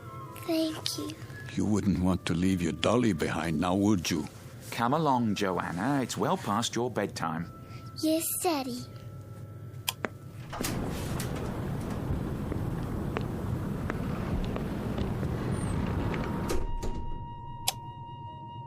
Who's this? Mr.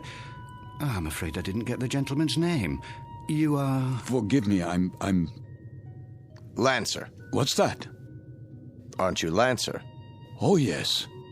I'm Jerry Potter. We looked for you at dinner. I was detained. I saw your name on the purser's list. We were wondering where you were. You were. Will you join us? Oh, no, that's not necessary. There are 3 other tables.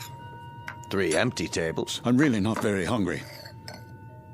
Well, the captain wasn't able to join us tonight, so there's plenty of room. Come on over, I insist. Very well.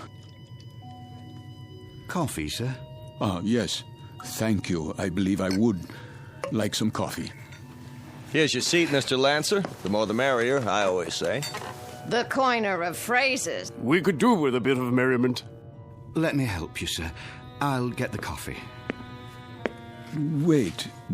Do I know you from somewhere?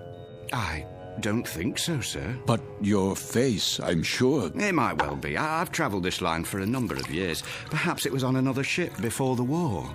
Before the war? Seems like a long time ago, doesn't it, sir? Are you quite certain about the food? What? The cook can still prepare something. No, I don't have much of an appetite. Not even with all this salt air? Makes me hungry enough to eat a horse. Jerry! Would that be a seahorse, Mr. Potter? How about it, Lancer? Have some chow. Not tonight. Something happened tonight? Nothing unpleasant, I trust? Why, I don't know. I honestly don't know. Mr. Lancer, are you ill? As a matter of fact... You do look pale. A bit of the old mal de mer, perhaps. You might do well to take the meal in your cabin. My cabin? Your quarters, Mr. Lancer. This is all rather disorienting, isn't it? But a good night's sleep can do wonders. I could prepare a tray, sir. No. I'd recommend a cup of hot broth at the very least. I'm fine, I tell you. It was just a temporary dizziness. You're all very kind. I shouldn't intrude. Nonsense. Then let me do the honors. This is my wife. Madame. Hello. And across the table are our dinner companions, Major Devereaux. How do you do? And his secretary, Miss Stanley. Are you going home, Mr. Lancer? Home? Or away from home? Why, I'm heading away from home. We are as well, I'm afraid. The Major is heading up a military mission in Washington. Now, Barbara, loose lips. Oh, sorry. I was just telling them that I took this trip once before, when my wife was alive. Spring of 38. How different it was. The Queen Mary, most elegant. Where do you suppose they dredged up this one? She looks to be 300 years old. The Queen of Glasgow. Long live the Queen. Oh, hear. What do you do, Lancer? Me? When I saw your name on the list, I tried to figure out what you'd look like. It's a game I play. Try to connect a face with a name. I thought you were probably an old language professor from Oxford or something. A regular barrel of laughs.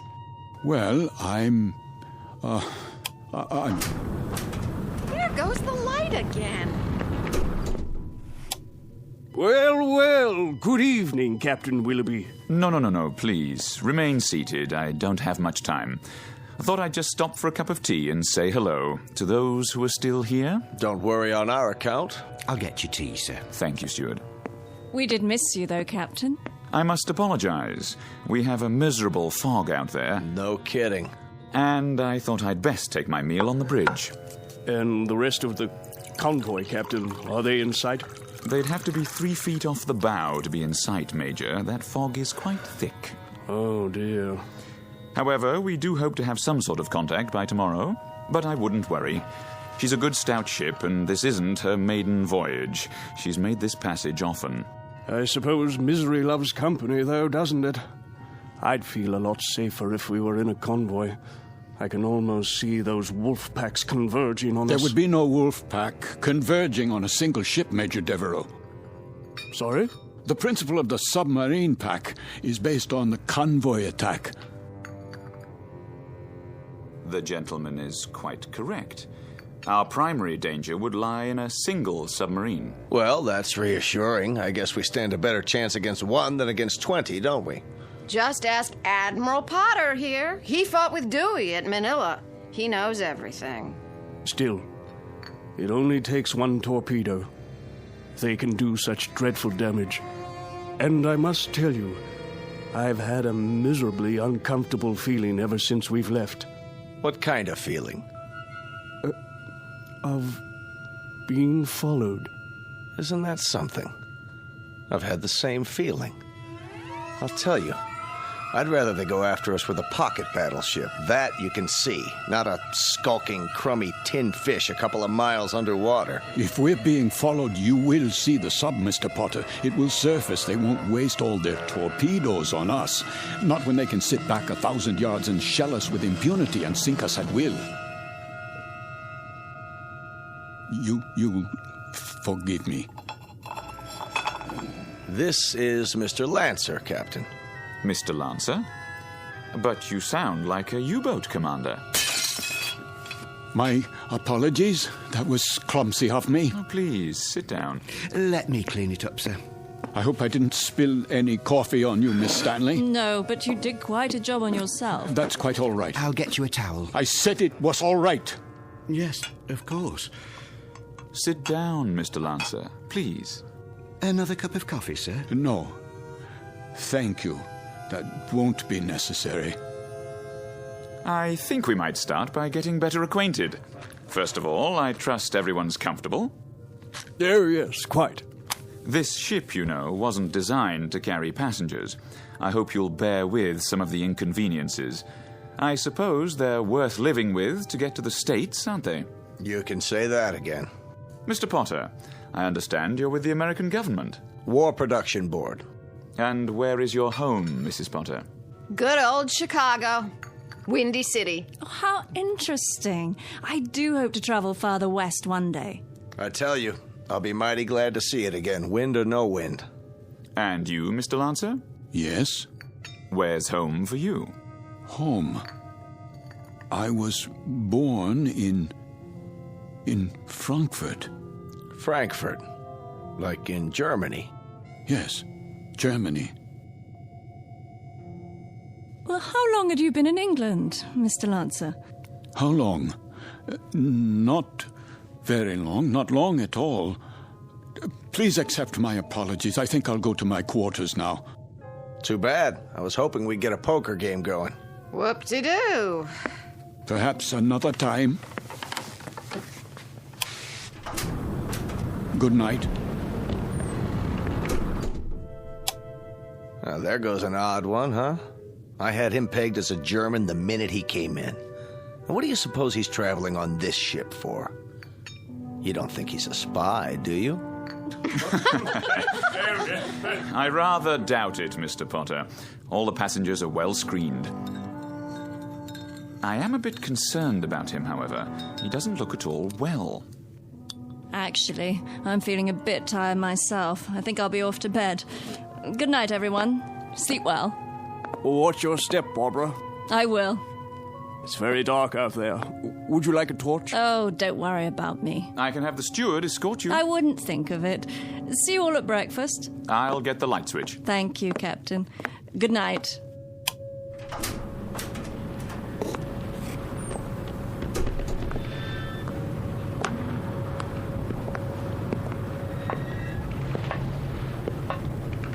Hello? Is someone there?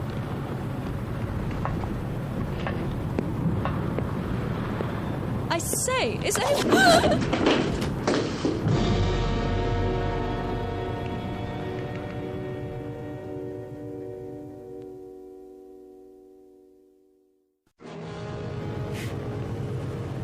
Who's there? Watch your step, Miss Stanley. Oh, Mr. Lancer. The stairs are quite slippery from the fog. So I see. I was afraid you'd lose your footing. Thank you for your help. The fog can be treacherous at sea. And it carries quite a chill, doesn't it? Yes. Yes, it does. It's best to stay off the deck at night. Why are you here, Mr. Lancer? What? I thought you'd be in your cabin. I'm still a bit unsettled. Not quite ready to sleep yet. Miss Stanley? Yes. May I ask a question? Please? Have we met before? I don't think so. Why? You'll forgive me, but you looked so familiar. They all did, for that matter. Are you sure you're well, Mr. Lancer? Yes, I seem to be. It's just this feeling. What sort of feeling? Oh, it will sound crazy to you. Go on, please. Just that I'm doing things, saying things. That you've done before. How do you know that? I know the feeling. I've had it occasionally. Have you? Walking into a room and being able to swear that you've been there before. Even the conversations. They seem identical to ones you've had at some other time. Yes, but what other time and where? That's always the question, isn't it? And the people. Yes, and the people, too. Yes. That's extraordinary. What is? I don't recall.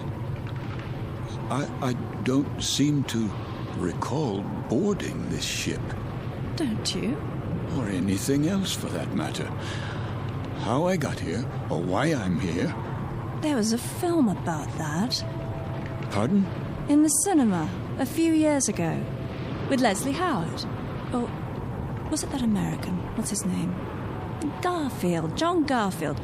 I believe the title was Outward Bound, something like that. I don't have time to see many films. I don't either. But in this one, the people all found themselves on an ocean liner. Of course, it was a cruise ship, not a freighter. But none of them could remember anything. There was a man and a woman, and they met and began talking, much as we are right now, I suppose. And it turned out they were...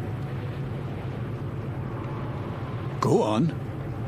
Well, they were all dead, you see, and on their way to the other side. Isn't that absolute rubbish? It is indeed. You don't suppose we're dead, do you? And about to cross the River Styx or some such? No, that's ridiculous. I, for one, remember everything. The cab to the docks, and carrying my bags, my passport, the security clearance. My passport? Of course. It must be in my cabin. If we were dead, I'm sure the meal would have been followed by a lovely dessert.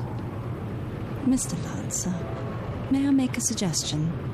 Why don't you see the ship's doctor? I'm sure they must have one, even on a freighter. For what purpose? It has to be some form of temporary disorientation. I was standing on deck, and it was as if I suddenly woke from a deep sleep. I heard your voices from the salon. Amnesia? Not really. I know who I am. I'm Karl Lancer. I was born in Frankfurt, Germany. I'm in the... In the what? In the... You were going to tell me. You were in the something or other. Was I? I don't remember now. Mr. Lancer, perhaps if you got some sleep, that might be all it takes. It wouldn't help. I don't think I could get to sleep. I feel as if this were a nightmare.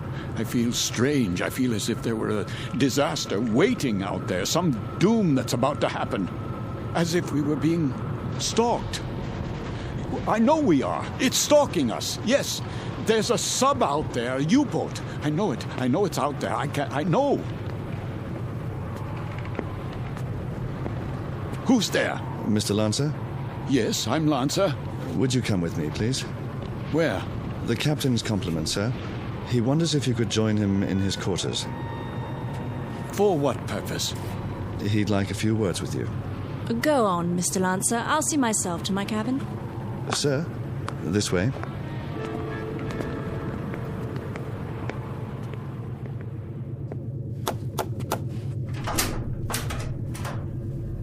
Mr. Lancer, sir.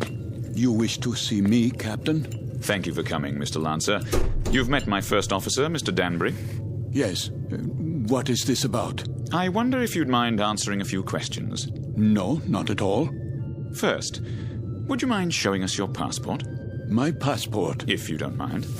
Just routine, Mr. Lancer. On our passenger manifest, it seems that your passport number was somehow not included. Yes, of course. Oh, I'm afraid I don't have my wallet in my pocket. It must be down in my cabin. That's perfectly all right. Sometime during the next few days, if you think of it, say tomorrow, you can show it to me whenever it's convenient. Are you feeling better, Mr. Lancer? Yes, much better. Is there anything I can get you? No. Then, is there anything you'd care to talk about? How do you mean? Anything on your mind? Something you'd care to tell us, perhaps? There's very little I can tell you. And why is that? Because I don't remember very much. No? Actually, to tell the truth, I don't know how I got here. I don't recall anything about it. Is that right? I seem to remember only a few odd, disjointed things. I know, for example, that my name is Karl Lancer. I know I was born in Frankfurt. So you said. Please continue. Continue where? That's it. At this moment, that's all I know. Mr. Lancer. Yes? At the table, you exhibited a rather unusual working knowledge of German submarines. Could that, perhaps, stir your memory? I wish it could, but it doesn't. I see. In that case, why don't you go on to bed for now? Have a good night's rest. We'll talk tomorrow, you and I. Very well. That will be all for now, Mr. Lancer. Good night. Good night.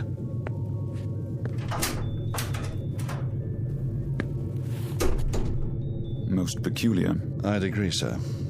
I'd say he bears watching. Then watching is what he'll get. I told you what he said at the table. What do you make of it? That's hard to say. But as I was going to get him on deck, he was talking to one of the passengers, Miss Stanley. And? He was speaking quite excitedly, in a very loud voice. I couldn't help but overhear. He was saying something about how he knew there was a U-boat out there. It's stalking us. That's what he said. You heard him say that? Those were his exact words. Thank you, Danbury. I thought you'd want to know, sir. Danbury. Sir?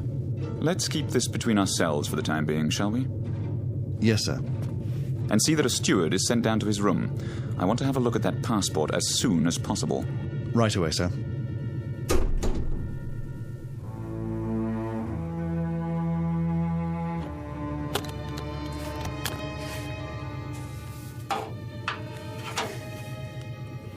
There you are, sir.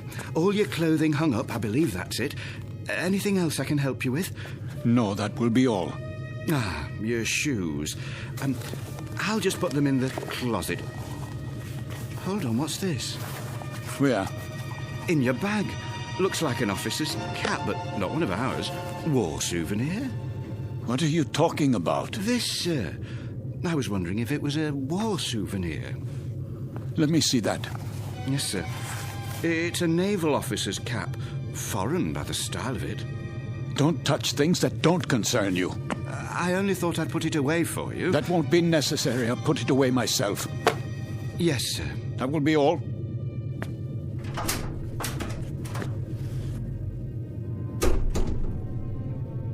It is a German officer's hat. A submarine commander's. What does it say inside? It must have an identifying label. Yes, here. But this can't be. It says Karl, Lancer, Kapitan, Kriegsmarine.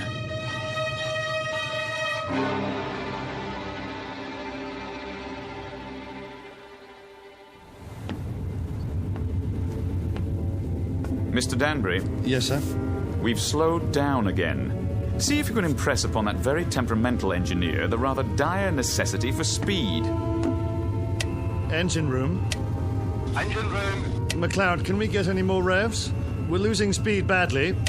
Begging your pardon, sir, but I've got these blooming engines strained to the limit now. Kindly tell the captain that if I keep them going at this rate, there'll be a breakdown before morning.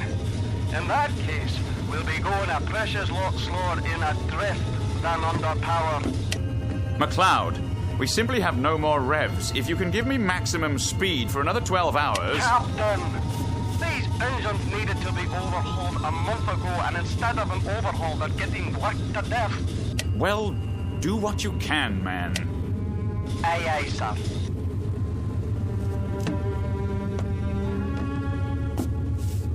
What do you think, number one? Sir? Cheery predicament we have here. If we reduce speed and give those engines a break, we don't stand a chance. And if we keep them going at maximum, they'll break down inside of 2 hours. I don't know what to say, Captain. It's a dangerous call either way. If we could only see through this bloody fog. If they're out there, it won't make any difference. And they're out there, let me tell you. God knows they're out there, waiting like vultures.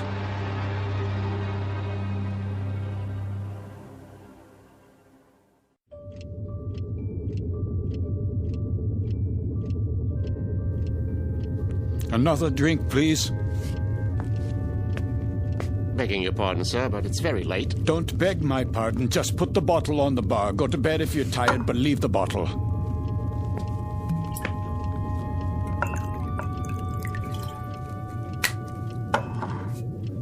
That doesn't sound right. Sir? The bearings. Bearings, sir?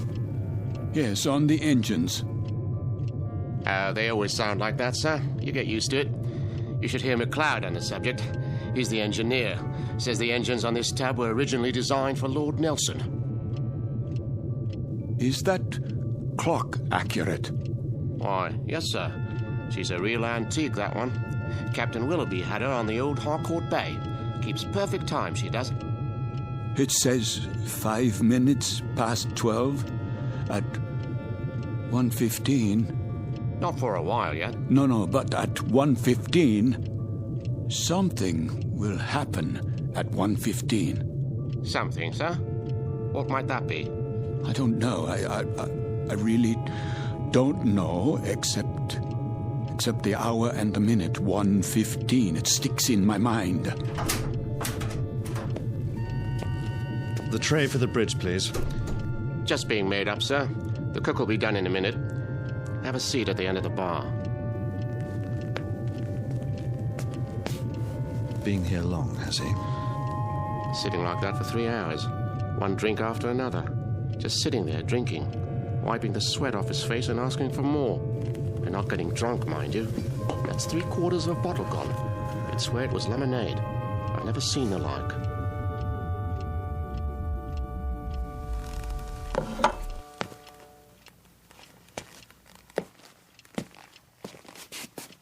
Why have the engines stopped? Probably just routine maintenance, sir. Don't give me that. They've broken down. I don't think it's serious, sir. You don't think it's serious? Adrift in waters like these without any power, you don't think that's serious? We're defenseless here. Now we are absolutely defenseless. They'll be repaired, Mr. Lancer. We'll be underway again soon. No, we won't be underway soon. We'll drift until 1:15. That's what he's been saying all night long. You know, of course, how easy it would be for a submarine to... You're a nervous man, Mr. Lancer. I'd suggest you call it a night. Oh, I'm a nervous man. I can assure you that I am suffering from something a little more serious than nerves. I'm suffering from knowledge. I'm suffering from knowing what's going to happen. really, now. My affliction comes from waiting and knowing that inside of an hour, a U-boat will surface off our bow with searchlights and a deck gun.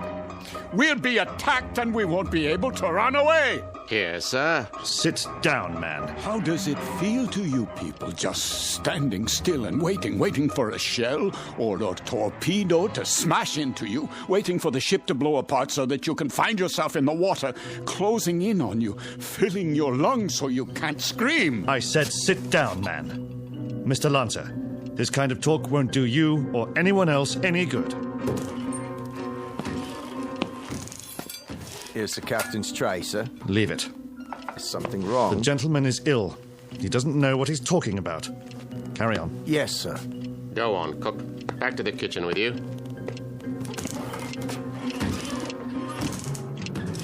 The U-boat's coming. We must get the engine started or abandon ship. That's what we must do. Yes, we must abandon ship. Do you hear me? Why has the clock stopped? Where did you go? Where have you all gone? Why have you left me alone like this? Where? Where is everyone?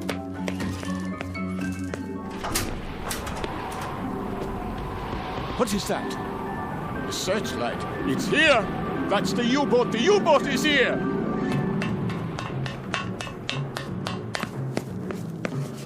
We've got to get out. Off the ship, everybody!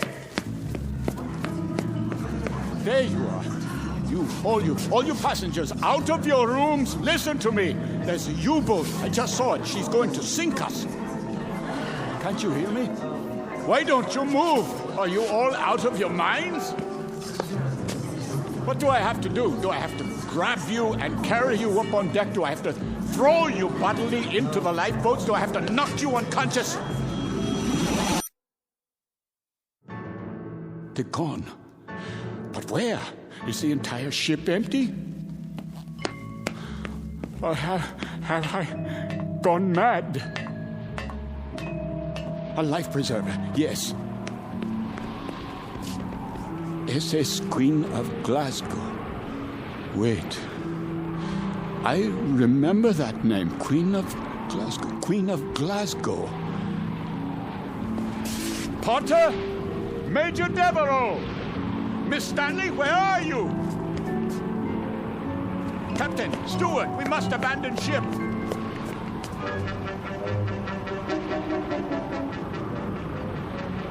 Fire fry! Ja, Captain. Fire!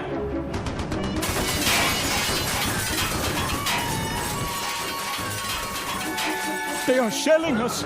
We're hit, I tell you. Miss Stanley, we must get out. The lifeboat. I can't, Mr. Lancer. The roof's collapsed. The door won't open. Climb through the porthole, quickly. I'll try. Where are the lifeboats? Over here, Mr. Devereaux. I'll have to climb down. Help us, please, my wife. I'm coming, Mr. Potter.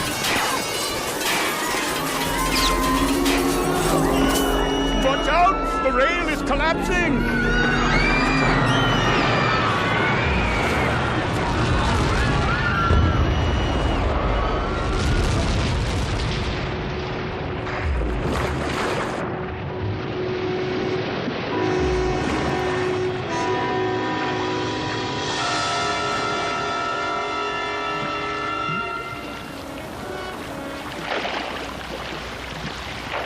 Family, the little girl. Where? The doll. Here, I have it. Who could do such a thing? Who? Who?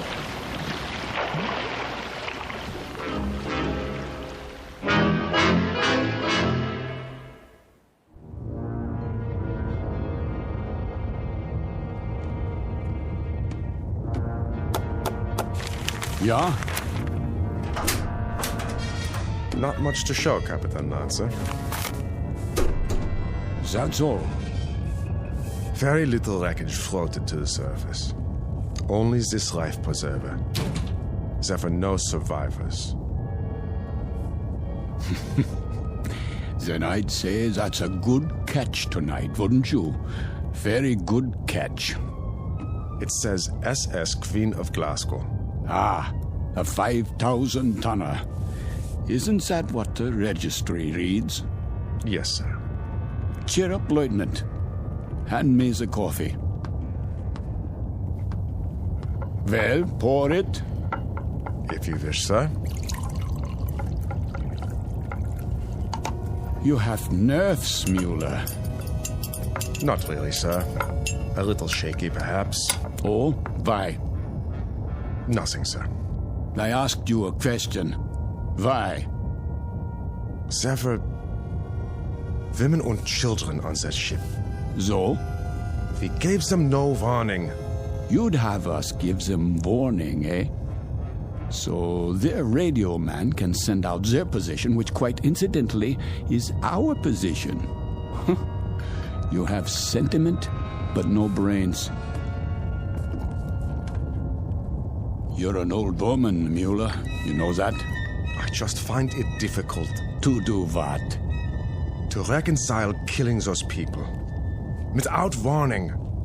It makes me wonder if we're not damned now. In the eyes of the British Admiralty, we most certainly are. I mean in the eyes of God. You're not just a fool, Lieutenant. You're also a religious fool. Perhaps a mystic, too. And if we are damned, what will happen? I've had dreams about it. Maybe people like us have a special kind of hell waiting. Maybe to be damned is to have a fate like the people on that ship. To have to suffer as they suffered and die as they died. You are a mystic, Lieutenant. We'd ride the ghost of that ship every night for eternity. Every night, Herr Capitan. For eternity. What are you talking about? They could die only once. Just once. But we can die 100 million times. Every night. Ride the ghost of that ship. Every night. Every night.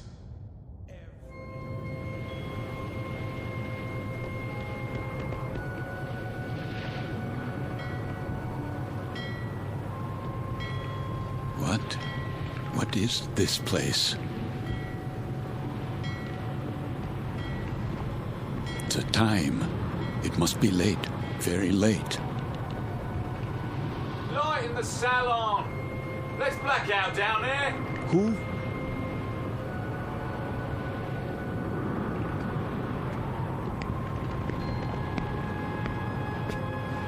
Forgive me, sir. Yes? Are you addressing me? Begging your pardon, but they'll be finished serving dinner soon. They? The galley crew, sir. Why do you tell me this? I only meant... What? What did you mean? All I mean to say is, you'd best go in now, sir, if you want your evening meal. My meal? The salon will be closing in a few more minutes. Oh, yes, of course. In the salon. Is that what you call it? Yes, sir. It's very dark out here. Would you like to follow me? Follow? The lights, you see. From now on, I'll have to switch them off when we open the door, to the deck, and then on again. You understand, sir? Because of the blackout. The blackout? Yes. This way, sir.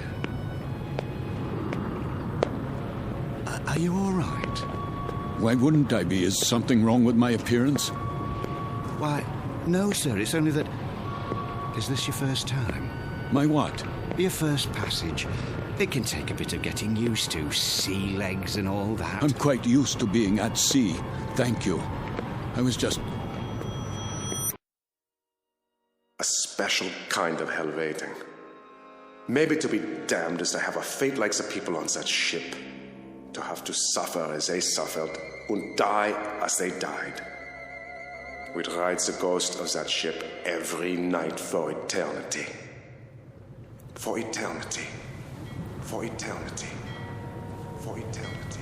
Yes, sir? Just listening. To the engines? No, not the engines. I was listening to the water. The cold ocean water out there. And the night.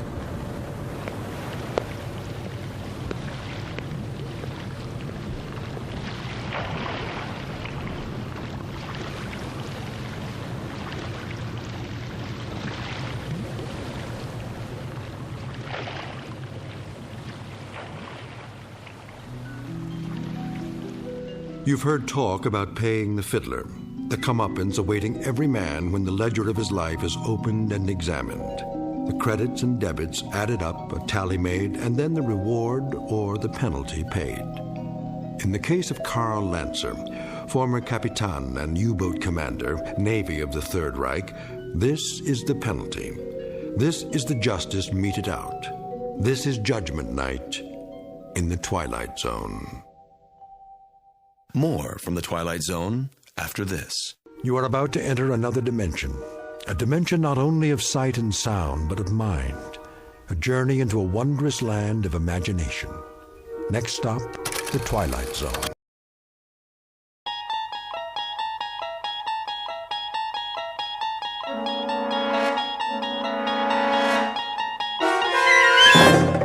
You unlock this door with the key of imagination. Beyond it is another dimension. A dimension of sound, a dimension of sight, a dimension of mind.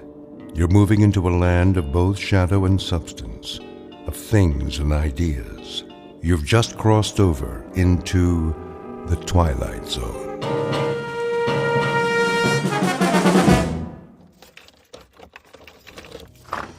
Here is your room, gentlemen. Thank you. I'll turn on the lamp. Leave it off for now. As you wish. I am sorry it's so small, sir. It suits our purposes. Where is the bath? Down the hall. The hall? I can give you one with a private bath if you prefer. No. I said this will do. I'm afraid the dining room is closed at this hour, but you may take a meal at the cafe down the street. We're not hungry, my friend and I. Then I bid you good evening. Good night. Check the window, Boris. You chose the right room. Of course. There is Kuchenko, in his room, across the alley. Binoculars? Right here, Commissar. Yes. See? The Major lies on his bed, but he does not sleep. He will sleep very soon. Give me one shot with this rifle. Not yet, Boris. That would be too easy. Easy?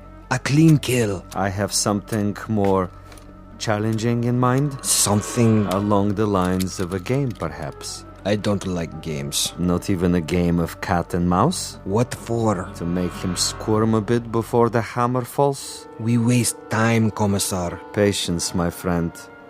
Hand me the phone. Who are you calling? Hickory Dickory Dock. Front desk. Yes. Excuse me, but do you have a Mr. Kuchenko in your hotel? One moment.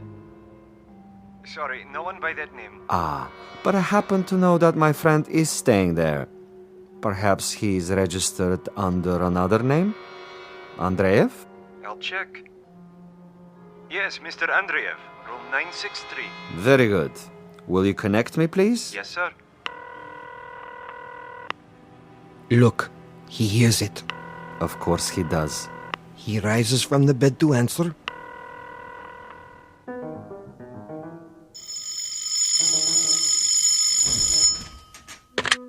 Yes? This is Major Kuchenko. Hello? Major? Are you there? Major?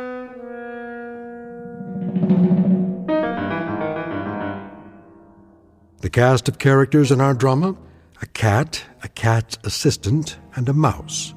This is the latter, the intended victim, who does not know but may have already guessed that he is to die. His name is Major Ivan Kuchenko, and he was lately an officer in the former Soviet Union. At this point, he has, if events go according to certain predetermined plans, perhaps 3 or 4 more hours of living.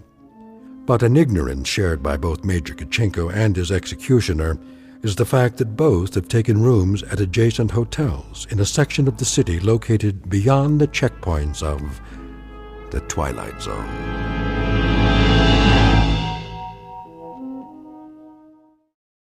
And now, The Twilight Zone and our story, The Jeopardy Room, with Stacy Keach as your narrator. This is Major Kuchenko? Who is calling? Major Kuchenko, you don't know me. Who is this? But I have heard of your recent arrival here. You have the wrong number. And I wanted you to know that you have friends in this city. Friends, you say? And they would be... Good friends, Major. Staunch friends. I know no one in this city. May I impose upon you to remain in your room for a little bit? Your friends will make themselves known. And who is this speaking? Is this a friend also? A good friend, Major. Not known to you yet, perhaps, but soon to become acquainted. And why must I stay in my room? We'll be making contact with you very shortly. For what purpose? Your welfare. Your well-being is our deepest concern, Major. Now, Commissar. Not yet, Boris. May I count on you to show some sense, Major? For your own safety, I urge you to remain in your room. You'll be seeing your friends before long. The mouse is in the trap. He stands at the window. Now, Commissar? Patience. But I have him in the crosshairs. I could make his head leave his shoulders at this range. That would give you pleasure, wouldn't it? A great deal of pleasure, Commissar. Just say the word. Even when he lies down, I can still see his head. I believe it, Boris. I know of your prowess, but put the gun away. Put it away? Lay it aside. For a bit. We're not going to kill him? Ah, the eagerness of the young. They do not sip wine. They gulp it down like a soft drink. They do not fondle women. They devour them. They do not sniff at the essence of a perfume. They try to jam it into their nostrils. But now, consider the window across the way. The gentleman will die without question. But I want him to die, Boris, with finesse, with subtlety, with a degree of thought and care. A killing is a killing. And if a man is to die, what does it matter how he dies? Ever been to a bullfight, Boris? A bullfight? No, Commissar. I've never had that pleasure. A bullfight might serve to make the distinction. In such a contest, if the matador kills with grace, that is considered a good death. So, there are good deaths and bad deaths, are there? Precisely. There is death with art, and there is the death of the butcher. You, Boris, are a butcher. Now, that is an honorable profession of great usefulness. But I'm an artist. Oh, you will have a death tonight, within a few hours. But when it is over, we will have killed with artistry, Boris. Not with a meat cleaver or an explosive bullet or any other of the butcher's tools. This death will be like a ballet.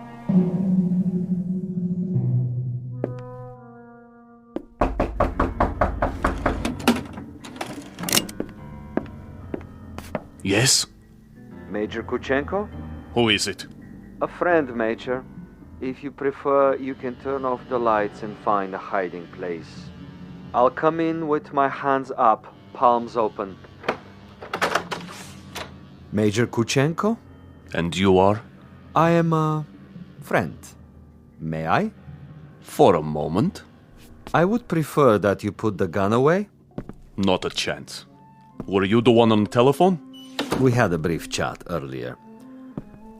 Quite a place you have here. Who occupied it before you? A rat? I have no luxury of choices. Indeed not. In this respect, you are a very poor man of late. However, you have a bed, you have some pictures on the wall, and the floor without so much as a throw rug. An adequate accommodation, and a view of a brick building alongside. I suppose there are worse places to spend an evening, Major? I know. I've been to many of them. Indeed. Indeed you have.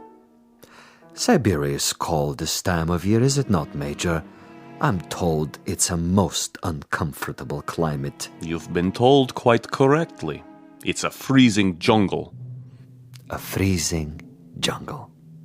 Marvelous. Lovely imagery. Siberia is a freezing jungle. It was.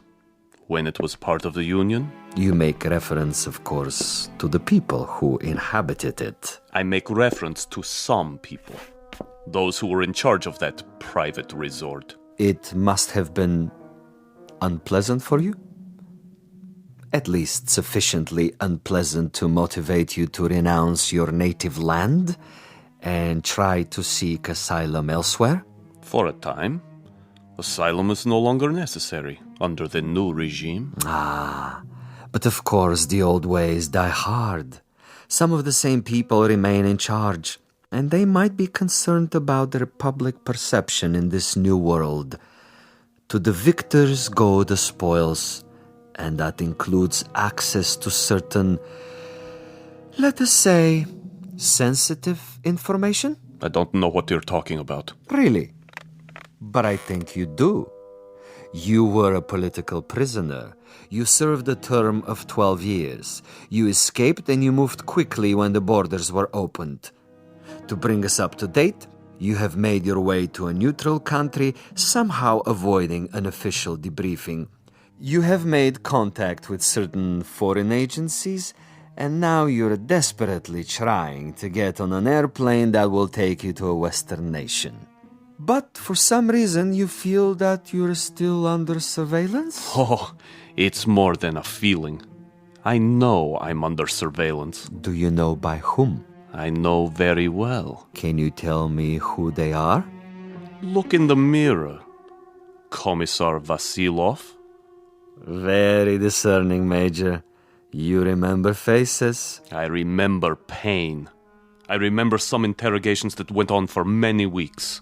I had no calendar, but I made marks on the wall of my cell. How resourceful. I remember one particular man who smoked Balkan cigarettes in a long holder and stood in the corner of the room, smiling and nodding, making jokes, while I went from agony to agony. So, Major, now we may dispense with the amenities. The masquerade, the little give and take of two strangers feeling each other out. Agreed. Now we get to the point. Do you honestly think that we would permit you to book passage on an aircraft out of here? That would be quite impossible. As a former member of the military, even as far back as 12 years ago, you have information that we would find embarrassing were it to be released elsewhere. Why, if the government we worked for no longer exists? Because the new government contains many of the same players reshuffled into different positions, and they have their new careers to consider. Consequently, Major, it is not to our advantage that you leave. It would, of course, be simpler and more convenient if you accompany me back to our embassy. I am sick, tired, and torn, Vasilov. But I am not insane. I would sooner cut my wrists over a sink and bleed to death. That would be my choice in the matter.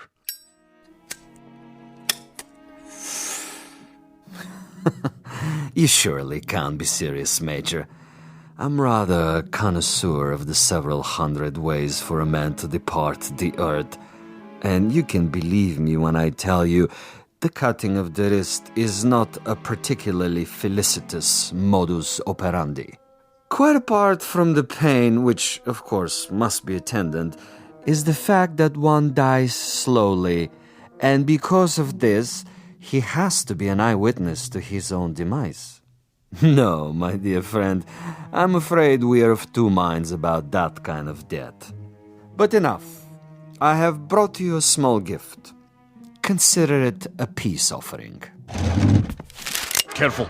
Gently, Major. Gently. This happens to be a bottle of Amontillado. Quite rare and most pleasing to the palate. I have to repeat what I told you before, Commissar. I'm not insane. I'm quite aware of what would happen to me if I drank any of that. Why, Major? I'm disappointed in you. With your kind indulgence, allow me to use your own water glasses. If you assume this is to be cyanide or some other poison, you're quite wrong. Am I? Undoubtedly. You see, I don't share your death wish. I'm a healthy man with excellent expectations as to my longevity. No, indeed, Major. I was about to propose a social drink. The two of us. I'll drink first, and then you. Satisfactory?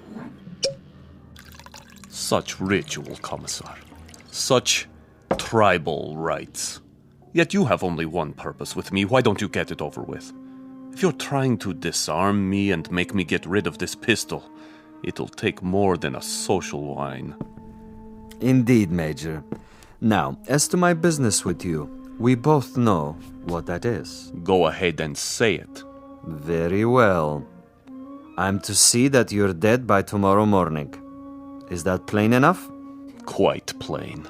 And you shall be, Major. With a degree of immodesty, I can say that I've killed 800 times you. But I've done it, Major, with subtlety, with originality, with ingenuity.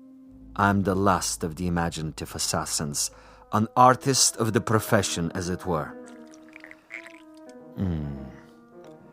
Excellent. Flavor. Bouquet, just the proper dryness. Really quite an exceptional wine. Join me, Major? And now? And now I will tell you something else. I will tell you something about you and me. Please. You, Major, are a malcontent, a genuine curiosity, a rebel with no cause to speak of. You have to go to prison camps, to interrogation centers, or hide in filthy little rooms. You can never accept that which is ordained. And you? I, on the other hand, am a survivor. I adapt to my situation.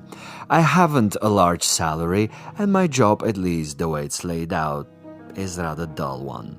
Finding defectors and traitors and subversives and doing away with them. Now, I could do that with a high-powered rifle.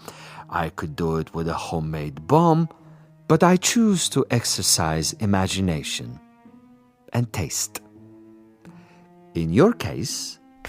In my case? In your case, I choose to prolong the game.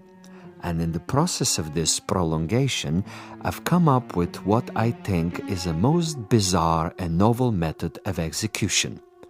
One designed especially to challenge your talents. For we are worthy adversaries, you and I. I feel weak. I feel... Tell me what you feel, Major. Exactly. I want to know. Why, you monster. You drugged me after all. Indeed I have. And that poses an interesting question, doesn't it? How is it that we both can drink of the same wine, and yet I'm unaffected? Isn't that an interesting question, Major? Major?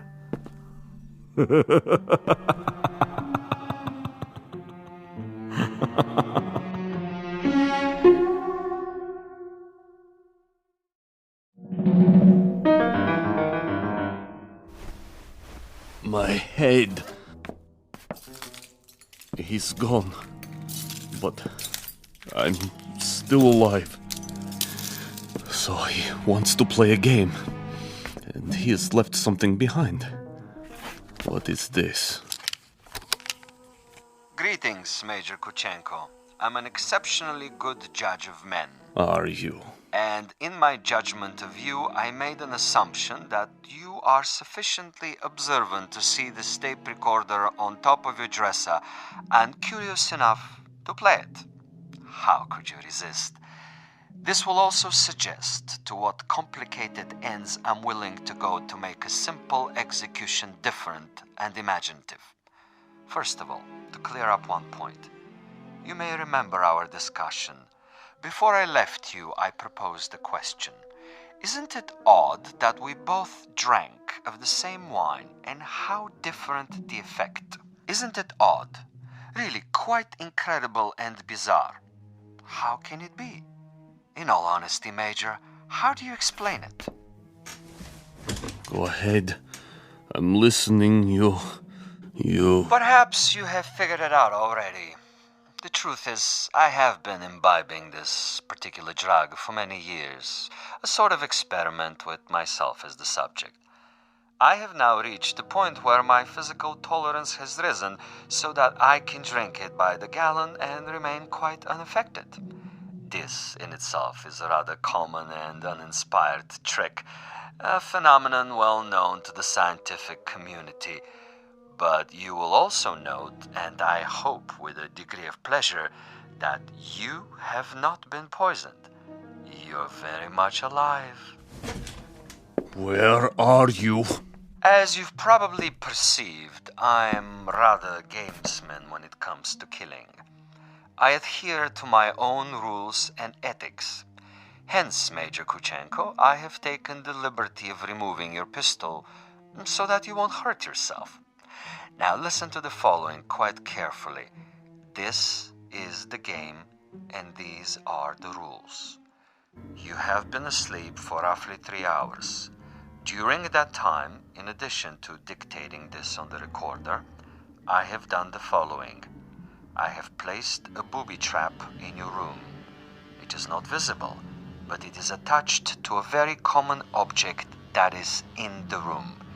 If you trigger this object, it will detonate and you will immediately be blown up. Why not get it over with now, sadist? Now, for a proposition. If during the next 3 hours you are able to find this booby trap and cut the wire, you will be permitted to leave the room alive and unharmed. This is a guarantee. You have my word on it. Your word? But the following conditions are of the essence, Major. You must actively search for this booby trap and you must find it and render it inactive. It goes without saying that, as of this moment, you are being observed. How? Attempt to turn out the lights and you will be shot. The moment you stop an active search, should you refuse to play the game, you will also be shot. If you are unable to find the trap within 3 hours or attempt to leave the room at any point during that time, I am afraid the same conditions apply. You will receive a bullet in the head. So there you have it, Major. Find the booby trap, cut its wires, and you're free. Fail to find it, or fail to look for it, you're dead. Look for it, find it, but fail to recognize it, you're also dead. Needless to say, Major Kuchenko, it is this latter occurrence that I rather expect and look forward to. As a fellow expert in tricks and deception, I think you will admit this situation has its own special imaginative quality.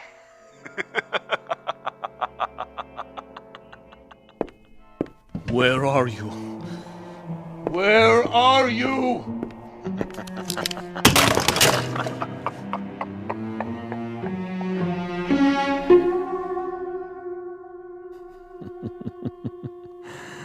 Over here, Major. Just across the way. So near and yet so far. Can't you see me? Doesn't the light reflect in my binoculars? Look, Major. Please look. Try, I implore you. Where have you been, Boris? I brought food from the cafe. Food is of no consequence. Quickly, he's awake. Don't worry, Commissar. I have a clear shot anywhere in the room. Hold your fire until I tell you. But why? Such an easy target. Too easy. That is the difference between us, Boris. You are a marksman, but I am a gamesman. And the game is afoot. The picture frame? No. Too obvious. The ceiling. The light fixture. Possibility. Nothing. Oh, you think you are so clever, Commissar. So clever. The bed, then. Under the mattress. The bed springs? It might be. Not the chair, though. Still possible. Where? That would be telling. Go ahead and eat, Boris, before it gets cold. He's busy with the hunt for now.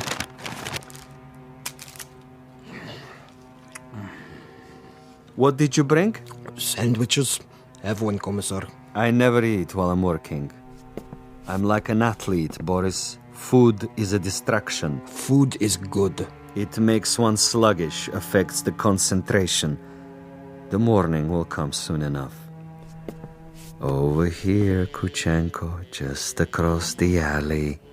Don't you see? He sees nothing. But surely a fragment of light, a stray reflection.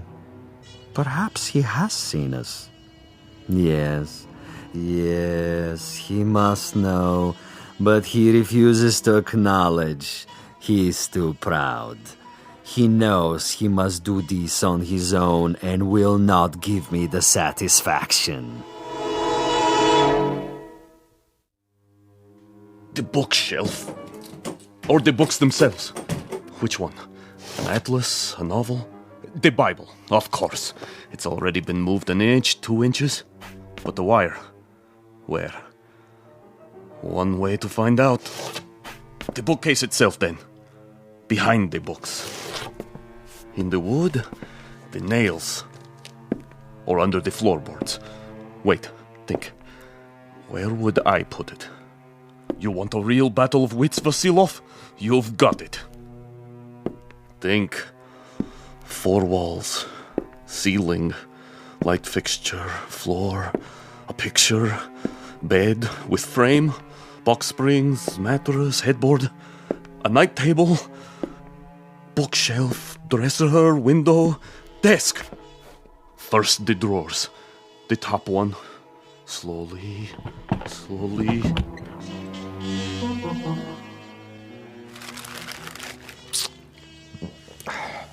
What is he doing now? The desk. He's down on his hands and knees removing the 2 bottom drawers so he can see what's under the top one. Bravo, Major. Good thinking. Is that where you put it? The possibility exists. Look at him, glistening like a mackerel. He stops to wipe the sweat from his eyes. And? And now he looks under the top drawer, crawling on his back. Yes! I think he's got it. Let me kill him. Don't be a fool. There are rules. Now he sees a length of wire. He grasps it between his fingertips very, very carefully, and he has removed it. Something is wrong with the bomb?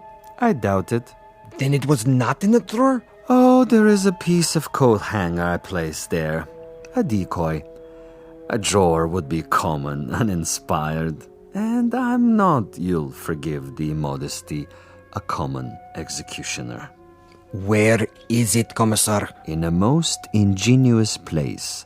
Really, quite an ingenious place. Not in the books, the desk, the mattress. Think of another common object in that room, Boris. I have it. Yes? The doorknob. Interesting idea. Then where? I'd rather not tell you at the moment, Boris. I think you'll enjoy the next few minutes more if you share the Major's ignorance. You seem very sure. Sure? That he'll find the trap. You take a risk. Not at all. That's not what I'm sure of. That is to say, I'm reasonably sure he'll find it, given his mental capacity, but he'll find it too late. He's looking toward us. But he can't see us. It's quite dark in here. And it wouldn't matter if he did see us. Now he's returning to the table. You're getting warm, my young friend. The ashtray. Extremely warm, but not hot. Where then? Please, Commissar, please tell me. Take the glasses. What do you see? He stands over the telephone. He is reaching out. Hot now, Boris. Extremely hot. Oh, he has picked it up. I thought for a minute there... You thought what? The telephone. Precisely. The telephone. But he just lifted the receiver. Indeed. He lifted the receiver to call out. If on the other hand, the Major's telephone were to ring and he were to answer it... That's it, isn't it? If he picks up the phone after it rings... You have it now, my friend. When the Major's phone rings and he answers it, I have placed a tiny bottle of nitroglycerin inside the mechanism. The explosion will only occur after the ring and the lifting of the receiver, at which point the electrical contact will be made, and Major Kuchenko will not even have time to say hello. But what if no one calls? Oh, someone will. I promise you, someone will.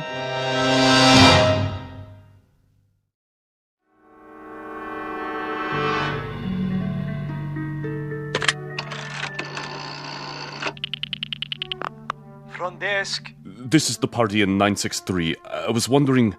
Yes, sir? I was wondering if you might have the number of another hotel. Another hotel? The one next door, across the alley. That would be the Grand. You can find it in the directory, in the table by your bed. Dial 9 first, then the number. I see. Thank you. Vasilov? I know you're there, Vasilov. The game is not over yet. Do you have the time, Boris? What? The time. 10 minutes to 5. Almost done, Commissar. He's tried almost everything. He has 10 more minutes. Hadn't I best go over there now and finish it? No, my young friend. That would be impetuous. It would also be a bit embarrassing if someone were to see you. At this hour, the streets are empty. Quite apart from the fact that I wanted this to be imaginative, I also wanted subtlety. I should like our quarry to die in his room without our being there. Opportunity is running out. Then I do believe that it's time to, shall we say, accelerate the process?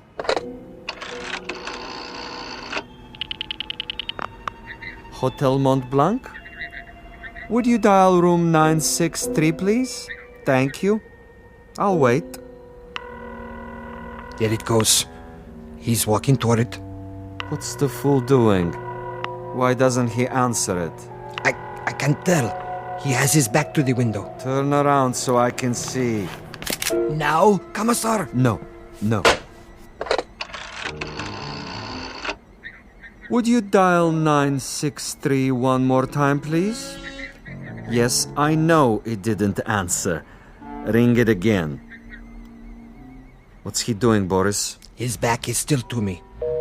It can't be busy. I don't know. What's he doing? Use the glasses.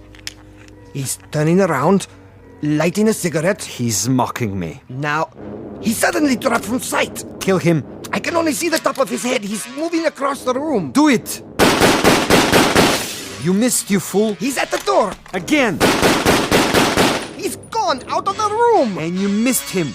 You missed, you idiot. Flight 17 to Rome, Paris, and New York, now pre-boarding. Ticket, sir. Ticket? Oh, yes.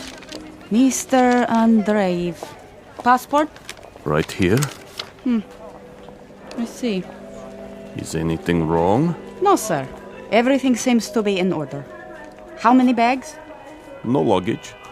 Not even a carry-on? I'm traveling light. Then here's your seat assignment. Please go to gate 17. How much time do I have?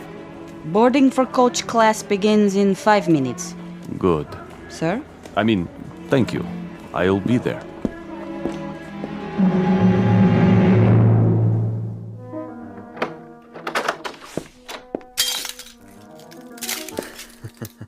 What a mess he left behind. Like a pigsty. He tore the bed apart. And the furniture. Oh, just look. Oh, even my poor little tape recorder. Commissar? Yes, Boris? It would have been better, wouldn't it? What would? If I had taken his head off in the first place. You mean if we had slaughtered him like an animal? I love your style, Boris. You should have been a pig farmer. Our man would have been dead by now. He would have been dead if we had beaten him to death with mallets too. But anyone can die that way. And any stupid, insensitive fool can kill that way. No, this is a man of quality, with a resourceful mind, similar, you might say, to his executioner. He deserves a better ending, as do I. But that's all right. I have time.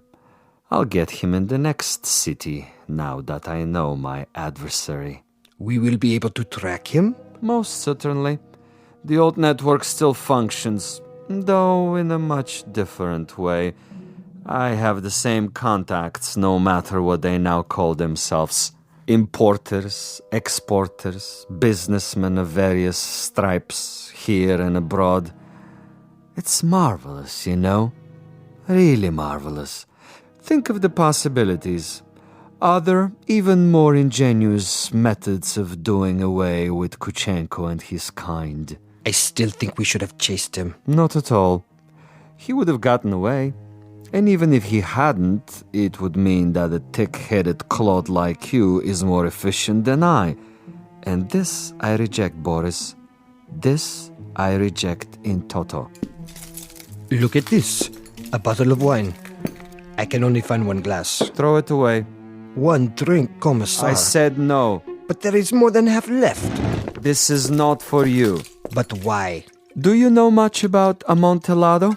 I know about vodka. Of course, you and all the other potato growers. Give me the glass. Here. Believe me, it wouldn't agree with you. It's an acquired taste. Yes, Commissar. If you say so. I say so. There are some secrets that you're not ready to learn.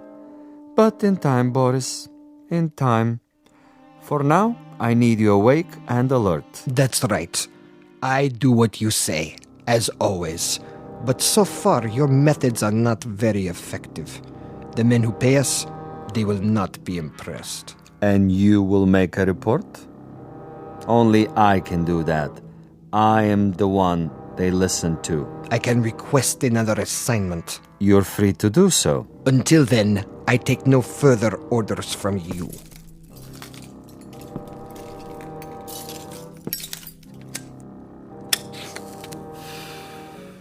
As you wish.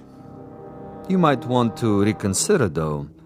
The resort in Siberia may be closed, but there are others. We have allies. All it would take is a single phone call. Comrade Boris, uncooperative, recalcitrant, unwilling to follow instructions.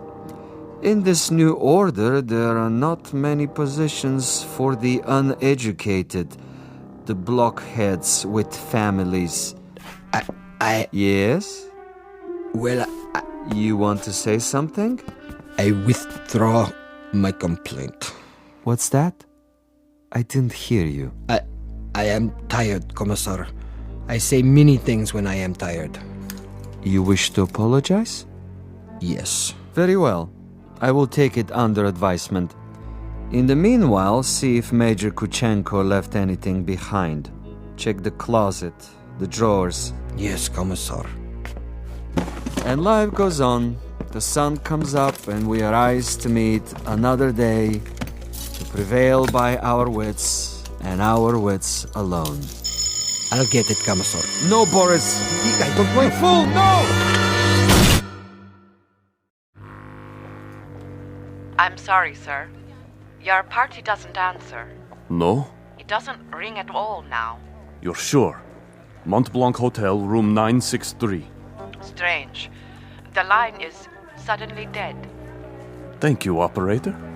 That means my message got through. Flight 17 Transocean Airways now departing for New York City via Belgrade, Paris, Rome, London, final call.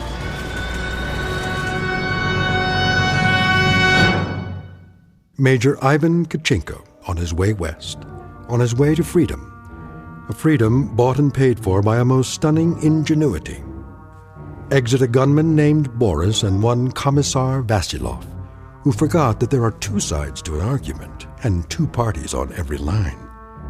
This has been a collect call, placed direct to you from a phone booth located somewhere in the Twilight Zone.